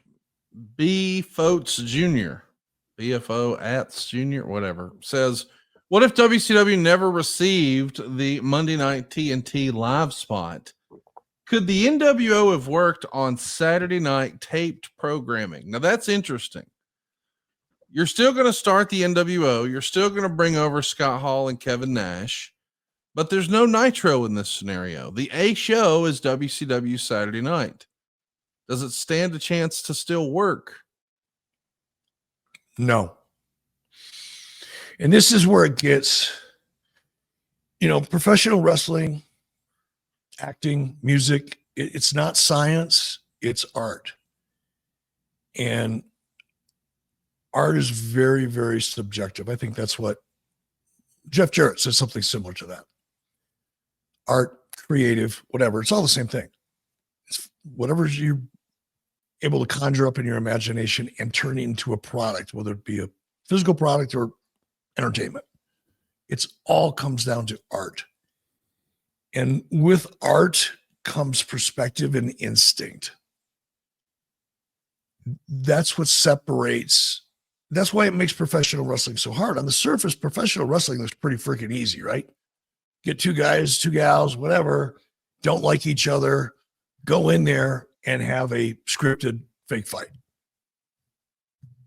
Yeah. See a lot of that, unfortunately. But it's also a platform, if you really understand it, to create emotion, not just a match in the ring for no apparent reason, as exciting as it might be to some. If you can create emotion, I'm not talking about, yes, storyline. It's storyline, it's energy in the crowd, it's lighting, it's the smells, it's just everything that you're capable of sensing at a live event, a football game or a wrestling match. When you get the right amount of people in that environment and they've got a heightened interest in what's going on to the point where they're getting emotional about it, cheering, booing, throwing stuff, whatever it may be, you're creating an energy, not only in that venue, but you're creating an energy with your viewers at home. It's not the same energy, not exact same energy, but you're getting their attention. You're very subtly, and this was my goal. I can talk about this in more detail on another show. I'll give you an example. The Nitro parties. The Nitro parties, that was my idea. And it was like, I knew I needed back then. This is a perfect example. I knew I needed back then a way to create a pop culture impact, not a wrestling impact. If I'm focusing on a wrestling impact, I'm only focusing on the audience I already have. I'm preaching to the choir. So if all of my ideas were for my wrestling audience, that's exactly what I'm going to get. Maybe a lot of them, maybe half of them, whatever. But I knew if I could create, I hate to say pop culture, but it's kind of big. But if I could create an energy where people would go, did you see what? I know this sounds crazy, but you got to watch this stuff. Water cooler talk, that's what they used to call it. But the way you do that is a lot of it has to do with your environment. That's why I said, Conrad, so many times, and I probably drove Jeff Jarrett nuts a couple times because he and I had a different take on this. But in TNA, when I was there, great talent. You could say what you want about the creative. It was a roller coaster. It was up and down, but there was some great stuff in TNA before Hulk and I got there and afterwards, if you're really objective about it, in terms of the quality of what we were doing, especially when it came to aces and eights. Bully Ray talks about it much more eloquently than I can. He's right. And I used to say it doesn't matter. When I was trying to convince Panda, who was the holding company for TNA at the time, when I was trying through Dixie, because I never really liked talking to them. But with Dixie, it was like you've grown as far as you're going to grow. No matter who you bring in, there is no bring in another guy. And I specifically said, you could get your dad to get a helicopter and drop the Undertaker right down from the sky into the center of the ring at Universal Studios Soundstage #2 or whatever it was. And you know what? The place will go nuts for about 2 weeks. And then it's like, it's Undertaker. He's here every week. See these 300 or 400 people sitting around me? They see him every week too. It's not that big a deal. That energy also communicates to your audience. So if everything would have stayed the same in the NWO story, everything we did, good and bad, all you do is put it in center stage on Saturday nights at 6:05 Eastern. Does anybody think we would have created that Monday Night War pop culture phenomenon? No. I don't either. And Vince wouldn't have done it. Vince only did it because I did it. Yeah. Vince was taping his shows every 2 weeks. One would be live, one would be taped. That's the syndicated show format. Only you do two shoot. You shoot one live, 3 tape. If you're doing syndication with live. That change going to weekly live television inside venues that looked exciting, even the Mall of America, when I wasn't sure if WCW could draw flies if we all rolled ourselves in horse shit on a hot summer day in a parking lot of Mall of America, I'm not sure we could have attracted flies. At least I wasn't until that day. So and which is why we went to Mall of America, because I just didn't think we could draw. If no matter what I advertised, I didn't think it would draw. Because WCW was so ice cold at the time. It didn't mean anything to anybody. And that's what I knew I needed to do. I needed to make it feel important. But if I would have gone to live TV, if I wouldn't have been putting on, they used to call it pay-per-view quality matches, but I was putting on matches that nobody ever saw before on television. That was a lot of the dirt sheet right? He was giving his stuff away. They're going to be out of business in 20 weeks. No, the business just adapted to what I started. And now we see it every week. Again, not pay-per-view matches necessarily, but you know what we're talking about. There's no squash matches. Yeah. Not like there used to be. So I take a lot of credit for things that are probably not as clear to just a wrestling fan. But if you go back and look at that time period, and this is an easy one to put myself into, if I'd have done everything exactly the same way, but did it at center stage, it would have been hot for about 3 months. Because you just wouldn't have been able to sustain the level of energy it needed to hold the television audience. And then Vince wouldn't have done it. Vince would have sat back and laughed at me for going live every week. Pal, been in this business for 40 years. You don't know that? But it worked. And he followed suit, as well as, like I said, putting the higher quality talent in those matches. Oh, by the way, I went from 4 pay-per-views to 6. Guess what he did? I went from 6 to 8. Guess what he did? WCW did a lot of things right. Some of them are obscure to the viewing audience because they're more strategic and tactical than anything else. And that doesn't get a lot of the headlines, but I'm sorry, it's a long-winded way. I'm just having fun with this thought. Absolutely. It would have lasted 3 months and it would have died. And WCW would have inevitably reached the same fate. It just would have happened a lot sooner. Here's a more modern, interesting one. You're going to have to put your thinking cap on for this one. And don't immediately go negative, God damn it. Leland Patterson says, what if Vince didn't step down? I believe the worst thing to ever happen to AEW was Vince leaving. Do you think if Vince hadn't left, everything would still be the same as it is now? Or would the trajectories of both companies stayed the same that they were at the time, which was WWE trending down and AEW trending up?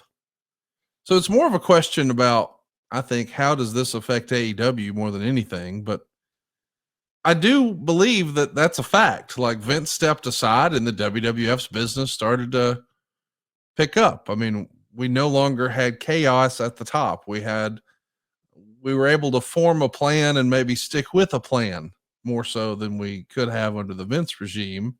But that's my perception from the outside looking in. You were there for a cup of coffee. Would the trajectory have changed if Vince doesn't step aside? Does it affect AEW the way it seemingly did? No.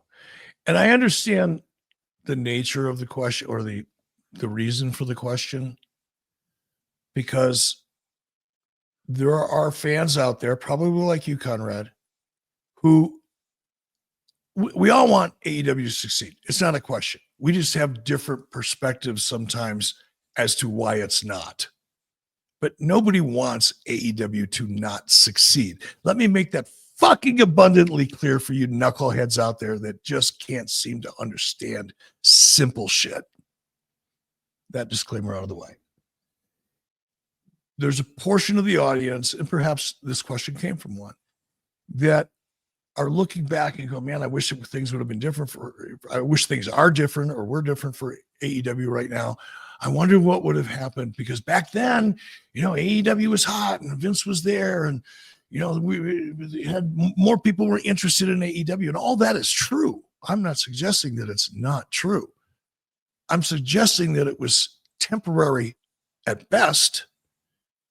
And inevitably, the trajectory you have today would have not been altered, whether Vince McMahon was in the business or not.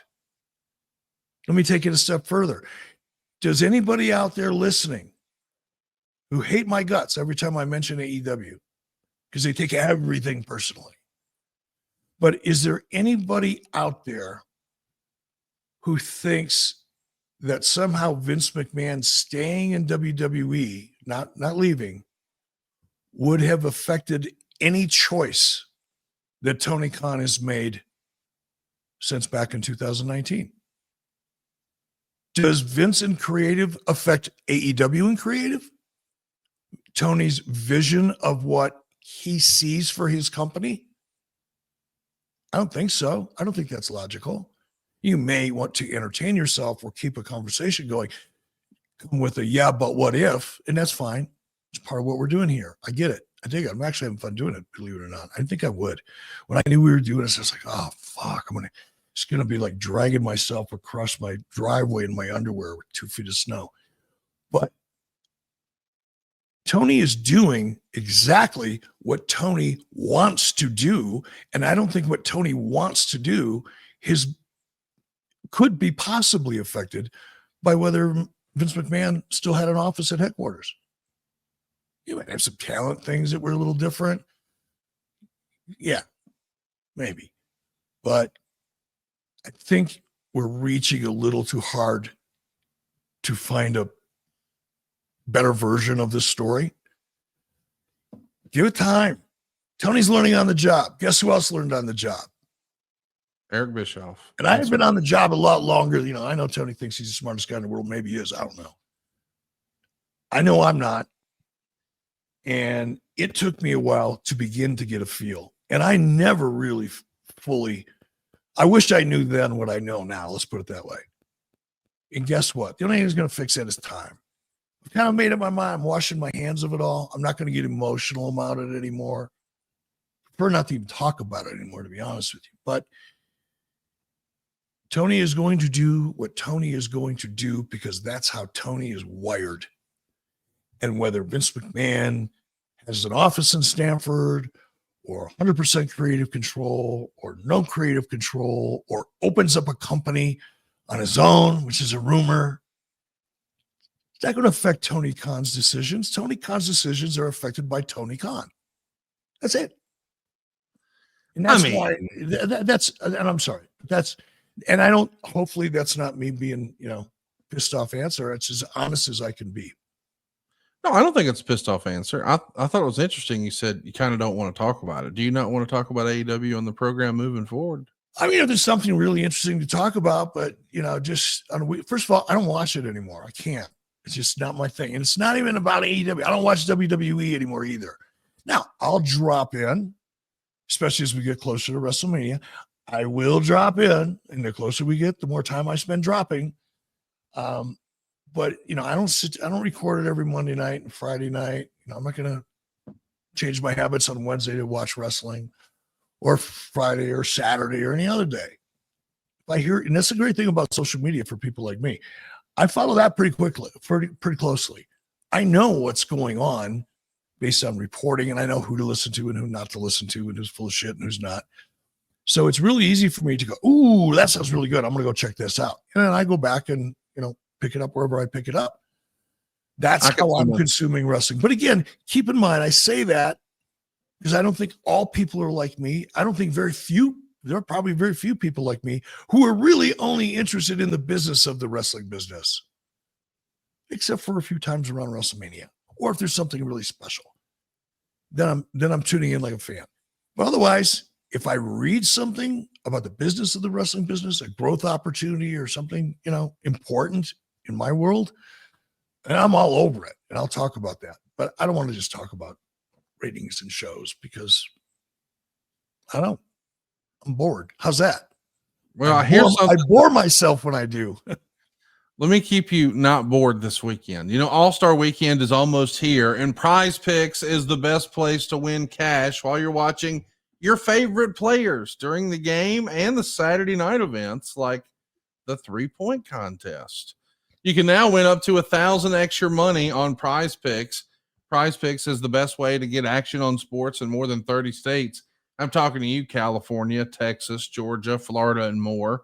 Join over 10 million users and sign up today. I was just talking to my buddy Cassio Kidd, who was bragging about how the flex play saved him.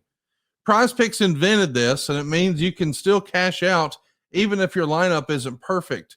You can double your money even if one of your picks doesn't hit. Prize Picks puts their members first, so all of their withdrawals are fast, safe, and secure. And when my picks hit, I can get my money in as quick as 15 minutes. So sign up today and get $50 instantly when you play $5. You don't even need to win in order to receive that $50 bonus. It's guaranteed. What are you waiting for? Go check it out. I'm telling you, you're going to love it. Download the app today. Use the code 83weeks. You'll get $50 instantly after you play your first $5 lineup.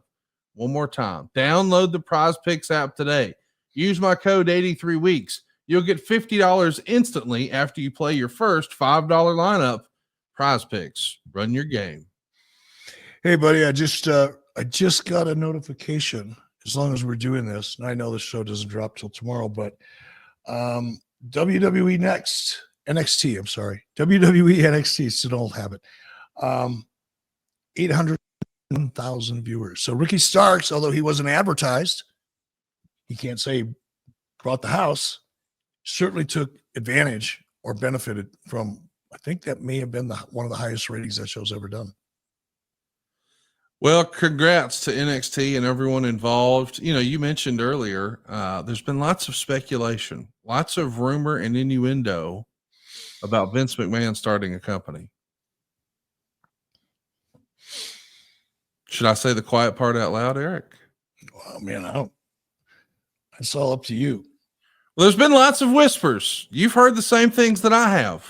I don't know what's real and what's not, but allegedly Vince McMahon's people have made contact with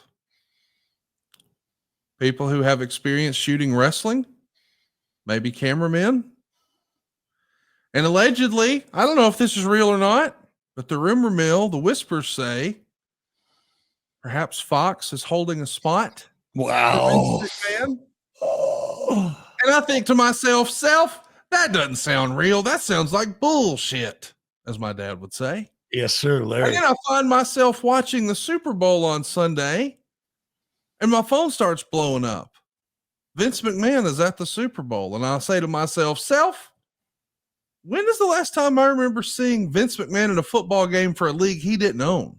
I don't remember ever seeing or hearing that. And wait a minute.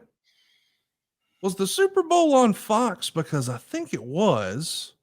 Now, I'm not saying anything, but I am saying we've heard rumors that Vince has a studio and that he's hired a bunch of former WWE executives. And then we're hearing rumors that he's had conversations with cameramen who have experience shooting wrestling, which seems awfully specific.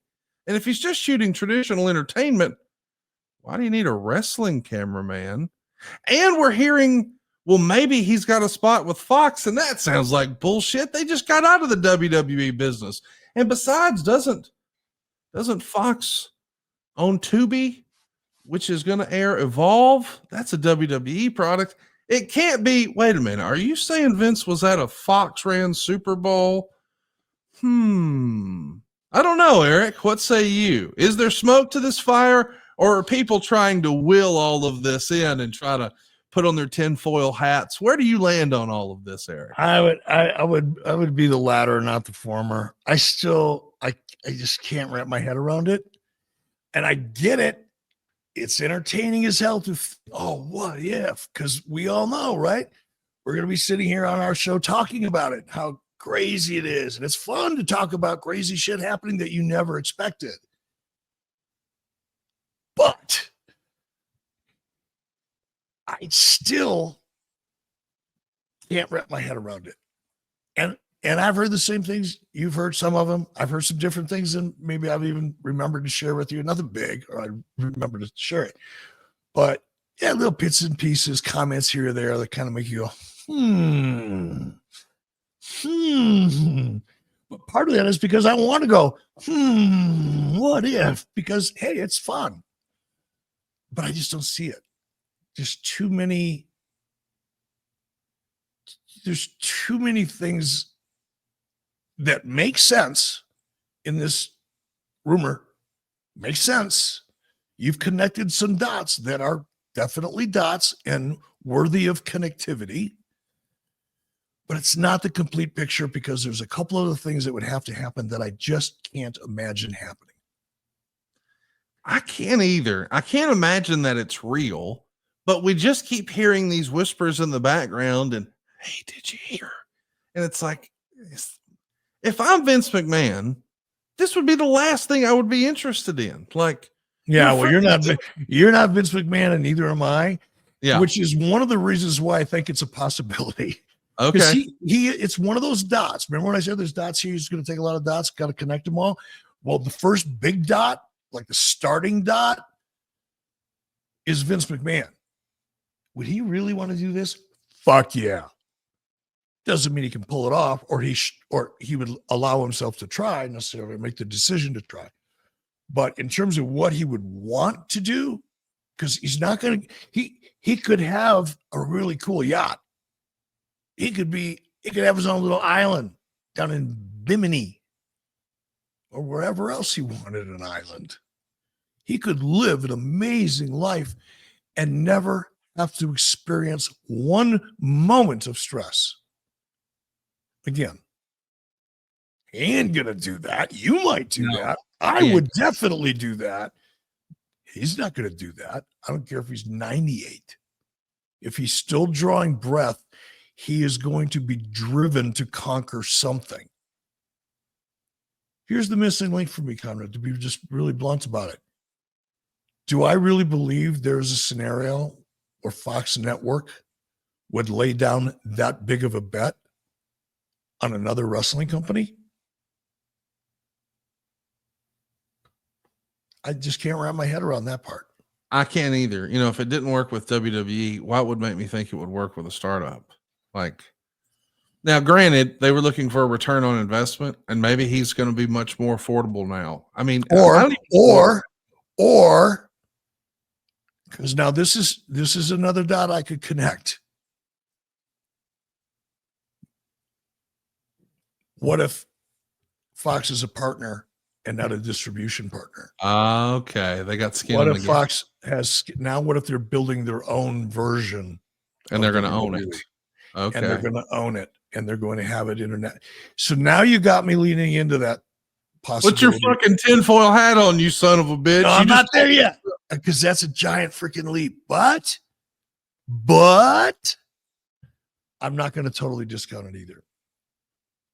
That's what's fun about wrestling, you know, what's possible. What I mean, listen, that is right now probably the biggest what if. And although most of us would say, what are the odds that's going to happen?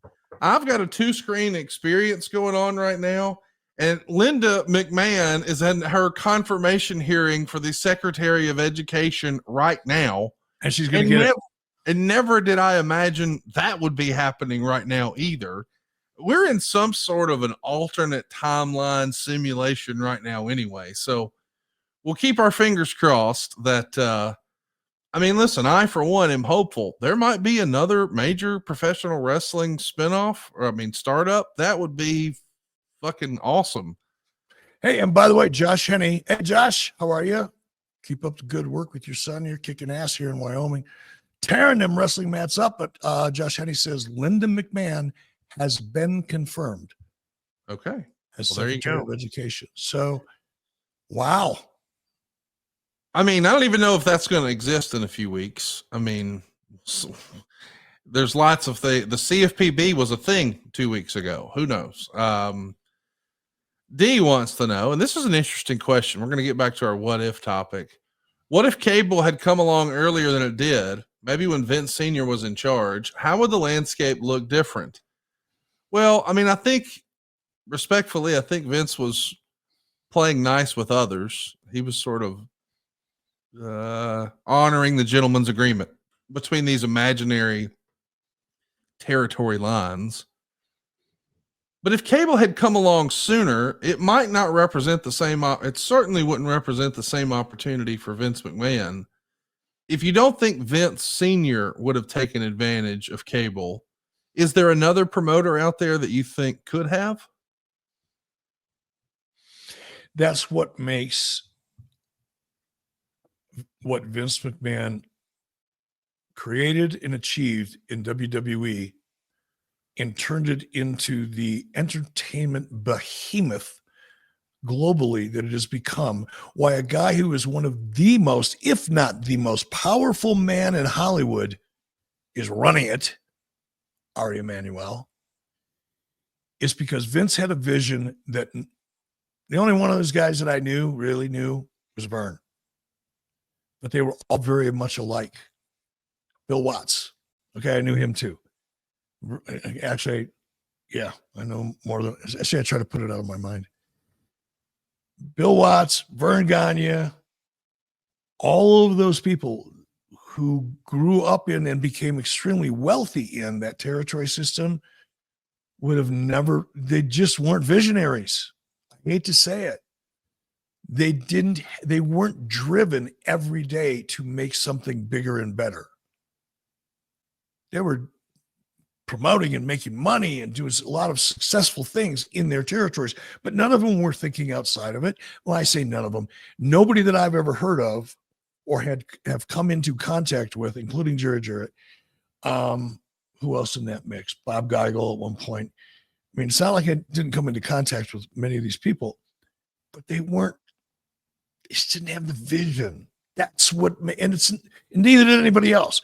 Vince McMahon was unique in that sense that he saw wrestling as something bigger than professional wrestling. And in the eyes of guys like Bill Watts, who I knew way too well, Vern Gagne, who I was proud to know pretty well, and others, they would have not looked at cable as an opportunity. They would have looked at it as a threat.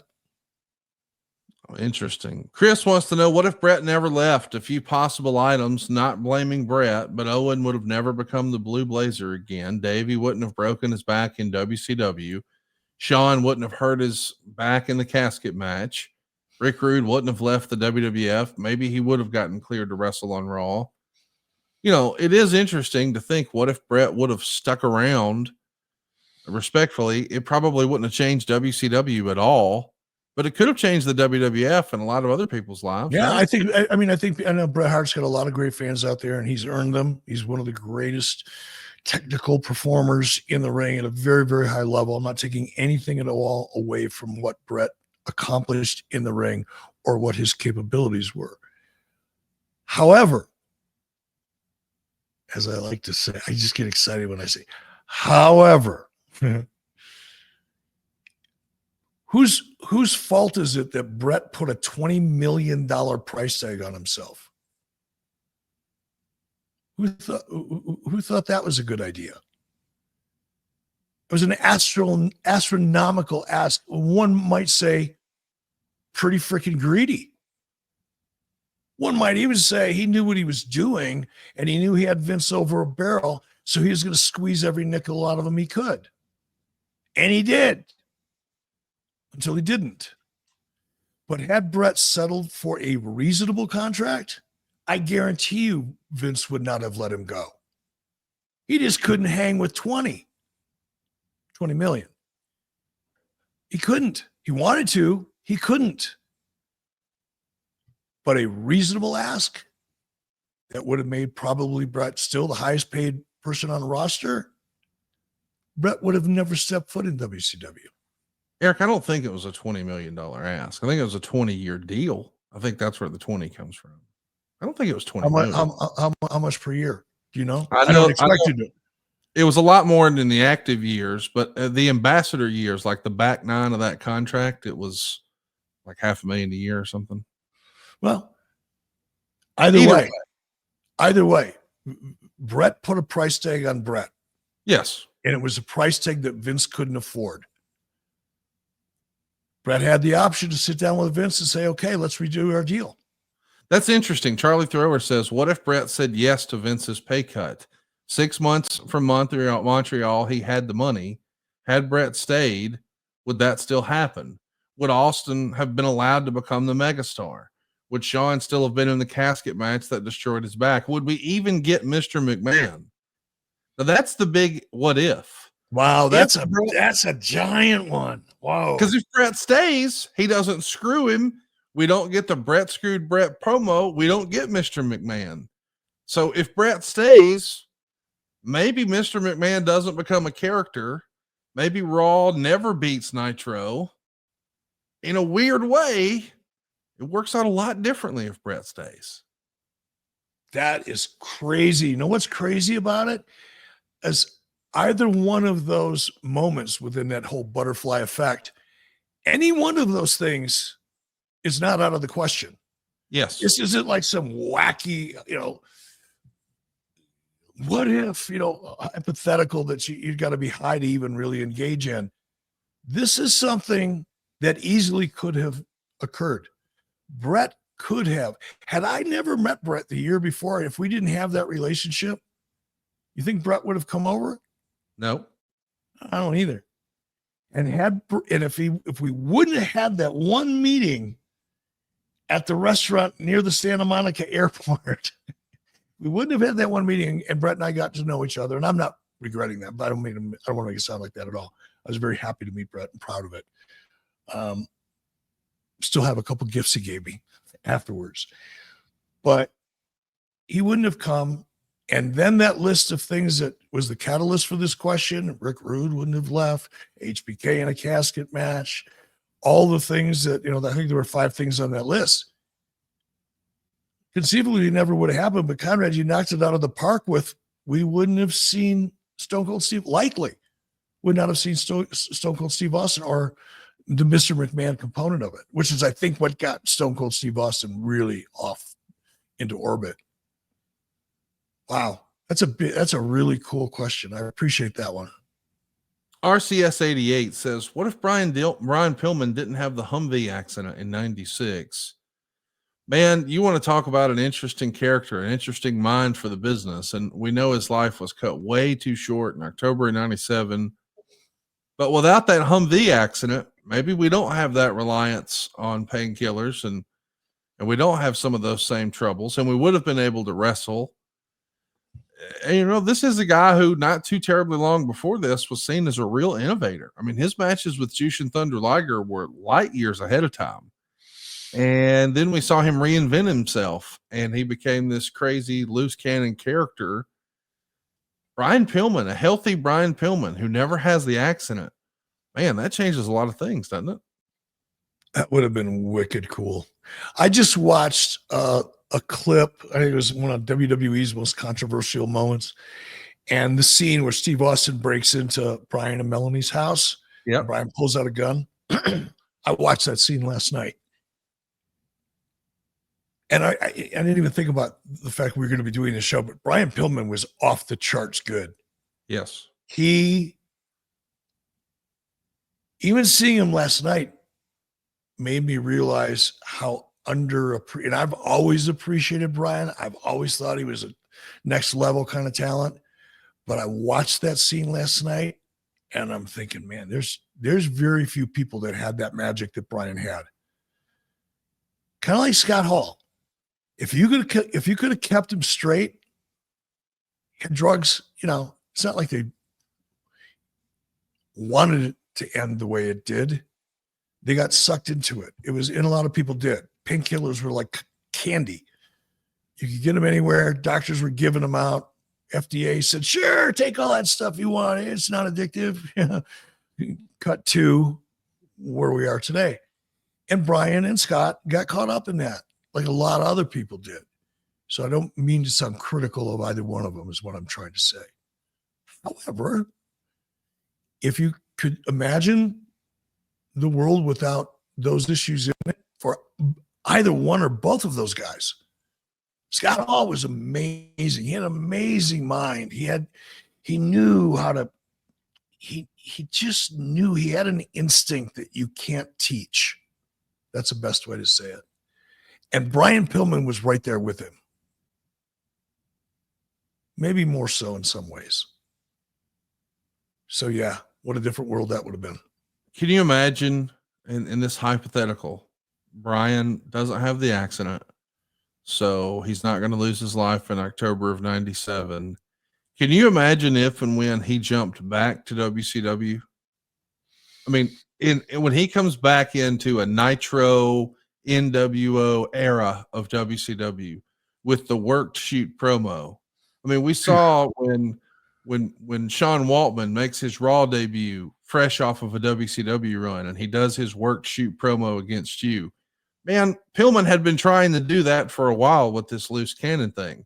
And if he came back in and we're trying to lean into the reality, the worked shoot promos he could have had about WCW, about Vince McMahon, about the screw job, about everything, it would have been wild, man. Brian Pillman in an alternate timeline has so much success during the Attitude Era, don't you think? If it could have played out the way you just, quickly laid out, we'd be talking about Brian Pillman, Mount Rushmore type of conversations. Yeah. Fascinating. TW Cool T says, what if Goldberg went to the WWF instead of the power plant? Would he still have become as big of a star as he became? Now that's interesting. We've talked about some of these what ifs before, like what if Kurt Angle came to WCW? Because it almost happened. I mean, he was at least interested, and Rick said, no, go to Vince McMahon. But Goldberg, you've talked about it before here on the show.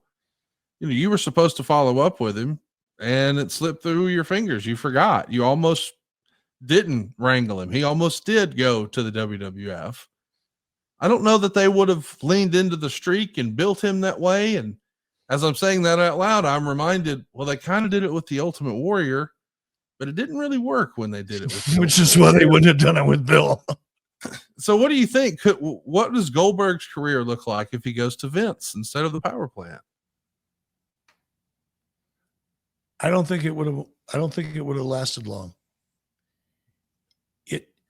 that transition, it was hard enough for Bill to walk away from football and step into professional wrestling. It was emotionally hard for him. I don't want to say hard. It wasn't comfortable initially, the thought. But Bill had a lot of friends in Atlanta, was able to stay living in Atlanta, wasn't wrestling in an OVW show. I don't see it. Now, if they would have had a performance center back then, cool. But what was going on back in, I'm sure they were either with Cornette or they were with OVW, or OVW's Cornette, or it was at one point. But he would have been coming up the way Dave Bautista did. I don't think Bill wouldn't have put up with it. He wouldn't have tolerated that stage of his development if it would have been in WWE, because it would have been much more demanding and uncomfortable because he'd be away from home. Really fun what if here from Scott. What if Macho Man came to WCW, but Hogan never did? Would Macho have become the guy and therefore inserted into that NWO spot that Hogan was in? Now that's interesting. Let's play that through. If you're doing Savage Flair as sort of a return from WrestleMania 8 at Bash at the Beach, and then you come back in Joe Louis and you do, or Halloween Havoc rather, in 94, you do the Flair retirement angle. If you just plop Savage into the Hogan spot, and now Savage is going to feud with the Dungeon of Doom and all that jazz, and here comes Hall and Nash, and it's going to be Savage who turns. Could that work? Could that be a hit, or does it have to be Hogan? No, it didn't have to be Hogan. Is it a hit? If Hogan was a home run, this would have been a triple. Because the heel turn had never been seen before. With Hogan, but we had seen With Savage Hogan. as a heel. Yeah, I see what you're saying. Yeah, Yep. that makes So sense. it just wouldn't have had the shock value. It still would have been good. The story would have still been the story, but it wouldn't have been as big of a story, and the chemistry wouldn't have been the same. Chemistry was pretty unique with Hulk and Kevin and Scott, because there was like these two trains that are running side by side on two separate tracks, but side by side. And most of the time, man, they're just side by side. They're pulling in the same direction. But every once in a while, those tracks would cross and just bam, you get this collision that you'd have to clean up the mess of. Then they get back on a track again and they're running. The chemistry between Randy would have been much different. I'm not sure it would have been better or worse, but the energy would have been much different. The chemistry would have been much, much different. Fascinating. Let's talk about another one here. This is from Nick Newcomb. He's got another fun Hogan question. What if you had convinced Hogan to not put Beefcake in the main event spot at Starrcade? Who would you have replaced him with in the Masked Man angle? So as a reminder, in 1994, I believe, we're going to main event Starrcade in Nashville with Hulk Hogan versus Brother Brudai. This Masked Man who kept attacking Hulk Hogan was his best friend, Brutus Beefcake. But if the great reveal had been someone else, much like years prior when we saw Sting and the Black Scorpion angle, the internet, well, I guess this wasn't the internet back then, the wrestling magazines back in 1990 were certainly speculating. Dirt sheets. They've got to be talking about the Ultimate Warrior. That's what we fans wanted the Black Scorpion to be. Of course, that was never going to happen. He's the world champ on the other channel, whatever. But if we're going to repeat it and we're going to say, all right, it's Hogan versus a Masked Man, but it's someone he has history with, it's someone from his past, who would it, or who could it have been if not Beefcake? Would it have made sense for it to be Savage or Warrior or someone else? I mean, it would have made sense for it to be Warrior. They'd kind of, I mean, And it would make sense for it to be Savage. Don't get me wrong. Yeah, it would have made sense because there's backstory. I mean, you've got some moldy clay, or not moldy clay, but you have molding clay that you can start to play with and try to make some shape out of. So it wasn't like you didn't have anything to work with there. I don't know that it would have been that good because it would have been so obvious because of backstory. And same with Warrior. It's just that Warrior would have been a lot more unexpected at that point. So that could have, I guess, worked. But if we're not picking from outside of WCW, who could that have been at that time? Oh man. And I'm struggling because, what about Luger? Well, you can put him under put a bag over his head if you want. You still know it's Luger, right? If you could have camouflaged Alexa, I could have been kind of cool. Of course, that was, he wasn't available. What was he doing? He was in WWE. I think he was on a bus doing the. That was the year prior. He's prior. tagging with British Bulldog here. And I think we agree that, man, these whole masked man angles, they're pretty stinky. But if you got something stinky, can you throw some Mando on it? Mando's whole body deodorant that's safe to use anywhere on your body, your pits, your balls, your thigh folds, your belly buttons, your butt cracks, even your feet. Hell, even Brutus Beefcake can use some Mando. It was created by a doctor who saw firsthand how normal BO was being misdiagnosed and mistreated. It's been clinically proven to block odor all day, and you can even control odor for up to 72 hours. And Mando has a couple of different product options I want to mention. Solid stick deodorant that's been formulated and powered by mandelic acid. That's going to help you stop odor before it even starts. And they've got a spray deodorant that's aluminum free and ideal for hard to reach places. All of their products are baking soda free and paraben free. You can choose from a variety of fresh scents like bourbon leather, clover woods, Mount Fuji, or Pro Sport. It's been clinically proven to control odor better than a shower with soap alone. And 12 hours after a shower, the average man's Grundle odor level was 5 out of 10. With Mando, the average Grundle odor level is a 0 out of 10. Do you want to try America's #1 whole body deodorant formula right now? You can find them in Walmart, Target, and other retailers across the country. But for the very best deals, go to shopmando.com. That's where you'll see all about Mando's starter pack. It really is perfect for new customers.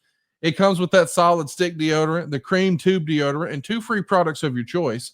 I recommend the mini body wash and the deodorant wipes. You can even get free shipping. And as a special offer for our listeners, new customers can get $5 off a starter pack with our exclusive code. That's like over 40% off your starter pack when you use the code 83weeks at shopmando.com. That's shopmando.com. Please support our show and tell them we sent you. You'll smell fresher, you'll stay drier, and you'll boost your confidence from head to toe with Mando. So listen, we got to talk a few more of these hypothetical what ifs. And this is a great one from TW Cool T. He says, what if Vader never left WCW? Could he have fit in the NWO era? Now that's interesting because it makes me wonder, in this WCW versus NWO war, even though he was a heel, he would have had to be on the WCW side of things, right? He would have, and it would have been a great turning opportunity for him because Vader was a big, lovable guy some of the time. But if you could have, teddy beared him up just a little bit, you didn't have to be a, white bread baby face, so to speak. I mean, he could have had that edge, could have stayed dangerous, but been a baby face. That would have been really fun. It's funny. This question came up a couple days ago. I was thinking the same thing. I was flying home from Atlanta. I was thinking because I was in Atlanta and center stage and whole conversation with Brock Anderson, but it's like, man, what a waste. I wish that would have turned out differently. I really wish that would have turned out differently because I think Vader would have ended up better off. We got to talk about Ted's question here. He says, what if Vince had bought out JCP instead of Turner in 1988? So let's talk about that for a minute. What if Ted Turner didn't have an appetite for wrestling? He was no longer in love with it. And, you know, when Jim Crockett realized, hey, we're having trouble, we're going to miss some payrolls, we got to do something. If he couldn't find a buyer in Ted Turner, the next likely person he would have reached out to would have been Vince McMahon. If Vince would have bought Jim Crockett Promotions in 88, what's that look like, do you think? We know that, you know, he does eventually buy WCW, but when he bought WCW, so many of the key talent were unavailable because they were on a different set of contracts. So they could sit at home and continue to get paid. But if Vince would have bought JCP in 88, that really didn't exist. So that whole group of guys, the Horsemen, Dusty, the whole shooting match, they would have had a choice: go work for Vince or go kick rocks, because there's not a lot of other opportunity in 88. No, there What do weren't. you think that would have looked like? Well, let me ask you though, Connor, and I honestly don't know the answer to this, or I wouldn't ask you. Were any of those guys under contract? Some of them were. Yes. But before the sale happened, everyone had to be under contract. Like a guy like Ric Flair. I mean, Turner would allegedly, the stories come out in years past, Turner was not going to purchase Jim Crockett Promotions if they didn't have Ric Flair under contract. So very quickly they put together a new deal. Rick got the new deal, and then the company sold. Rick was upset for years with the Crockett's because he felt like no one gave him a heads up. And in Rick's mind, you're not going to have to pay it anyway. So don't worry about cutting me a fair deal that your family's got a stomach. You're selling me off. So pump me up. Give me some more money here. That didn't happen, of course.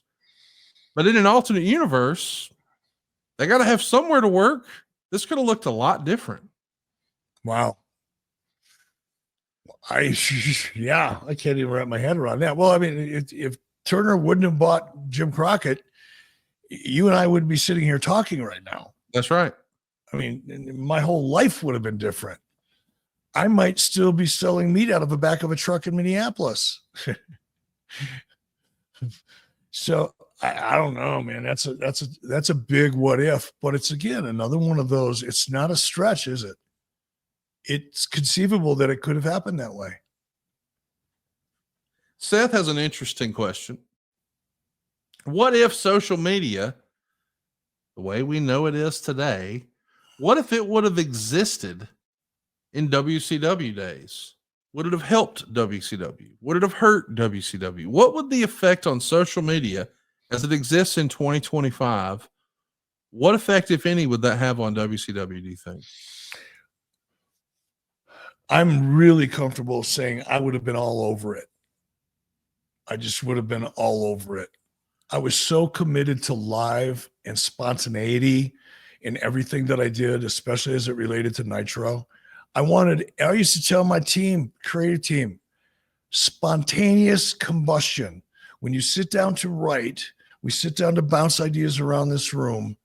Think of spontaneous combustion. What can we do that feels like, I'm saying it feels like an explosion that surprised everybody.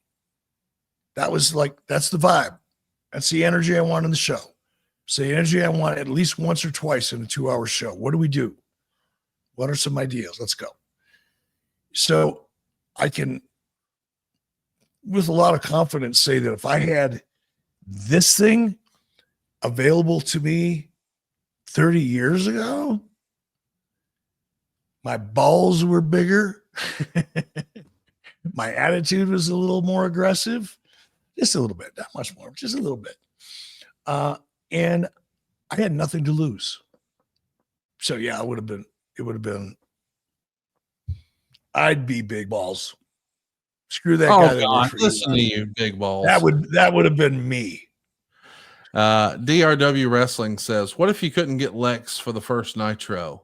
Who would have been in that spot? Now, if you're looking for a big surprise, and obviously we don't have everybody's contracts right in front of us, but is there a name that you view at like a similar level as far as shock and awe reactions, that if Luger wasn't available and you had to plug someone else in, is there a person out there like that comes to mind? Well, anybody, Undertaker, at the time, Bret Hart, Shawn Michaels. Oh man, can you imagine on that first Nitro if Bret Hart is in that aisle? That would have been wild. I mean, yeah, and any and all of the above, in terms of shock value. Yeah. Yeah, arguably, Bret Hart might have registered a little harder on the Richter scale, because that was one that nobody would have seen coming. Although nobody saw Lex coming either, No. and Lex had come off such a big push. I mean, I don't know, but yeah, there's others that we could have popped in there, hypothetically, of course. Jeff Jarrett had walked out on the WWF earlier that year. I know you didn't see him at that Lex Luger level in 1995, but being fresh off such a monster push and then disappearing and then popping up on the other channel, that was kind of a Eric Bischoff MO once upon a time. What was the timing on that, Conrad? When did he walk out? He walked out in July of 95. So him showing up for you in late August 95. That would have worked. That would have worked. Yeah. Joe Lawson says, let's say Bill Goldberg never got into WCW or even wrestling, probably other than DDP, maybe Kevin Nash, who would have been the guy in WCW in 98, 99. That's interesting. If we're not building Goldberg in 98 and we don't have Goldberg as one of our pillars, if you will, in 99, it's got to be DDP, right? That's what I immediately gravitate to. He had so much momentum at the time. Any other choice would have been silly.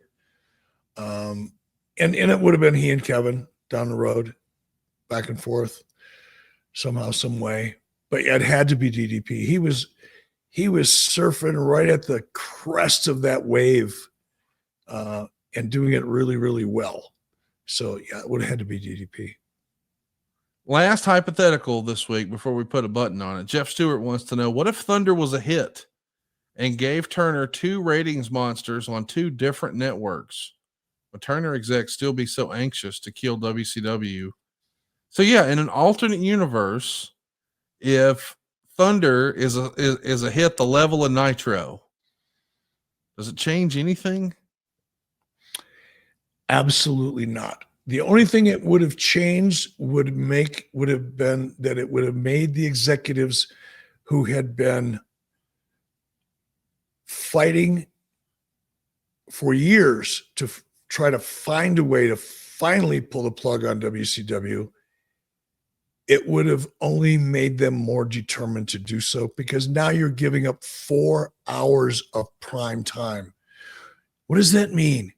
Why would anybody care?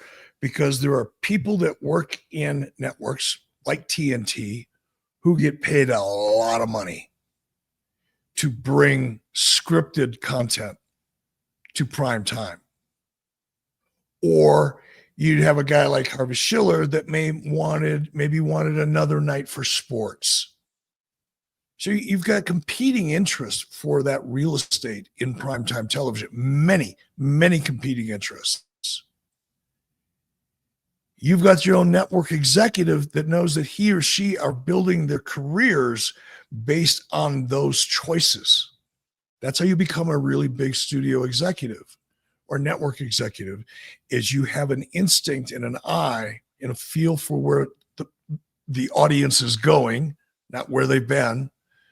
You have a feel, an instinct to where they're going, and you have the ability to shape your schedule to zero in on that target.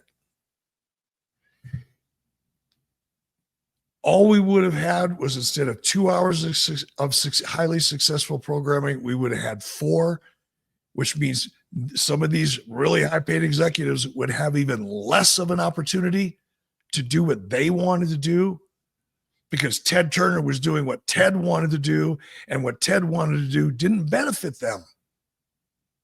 If you're an exec at TNT, Ted's decision to put Nitro on Monday nights took opportunities away from you. You sell advertising for Turner Broadcasting, and all of a sudden on Monday nights, you're no longer the drama channel, you're the Nitro channel. It makes it harder for you to sell. So there were so many segments of Turner Broadcasting who each had their own motivation for seeing WCW go away. Even though the ad sales division completely separate from the program. Well, it's not completely separate. There's a dotted line there, but you've got ad sales people. All they care about is, what kind of bonus check they get at the end of the year for selling ads on the network. And then you've got programming guys over here that are trying to build their careers based on the next, network TV hit. So they want a shot. It's a very competitive environment.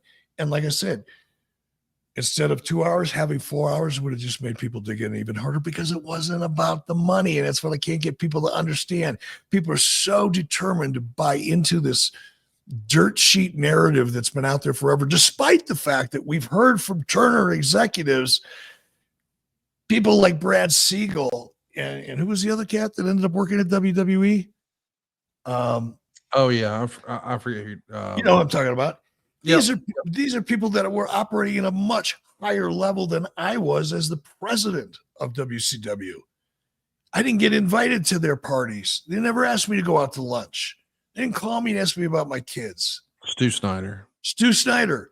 We've heard from Stu Snyder. We've heard from Brad Siegel. Guy Evans wrote an amazing book about it. We've seen so much, but yet the dirt sheet narrative is, if the ratings wouldn't have been so bad, they'd still be around.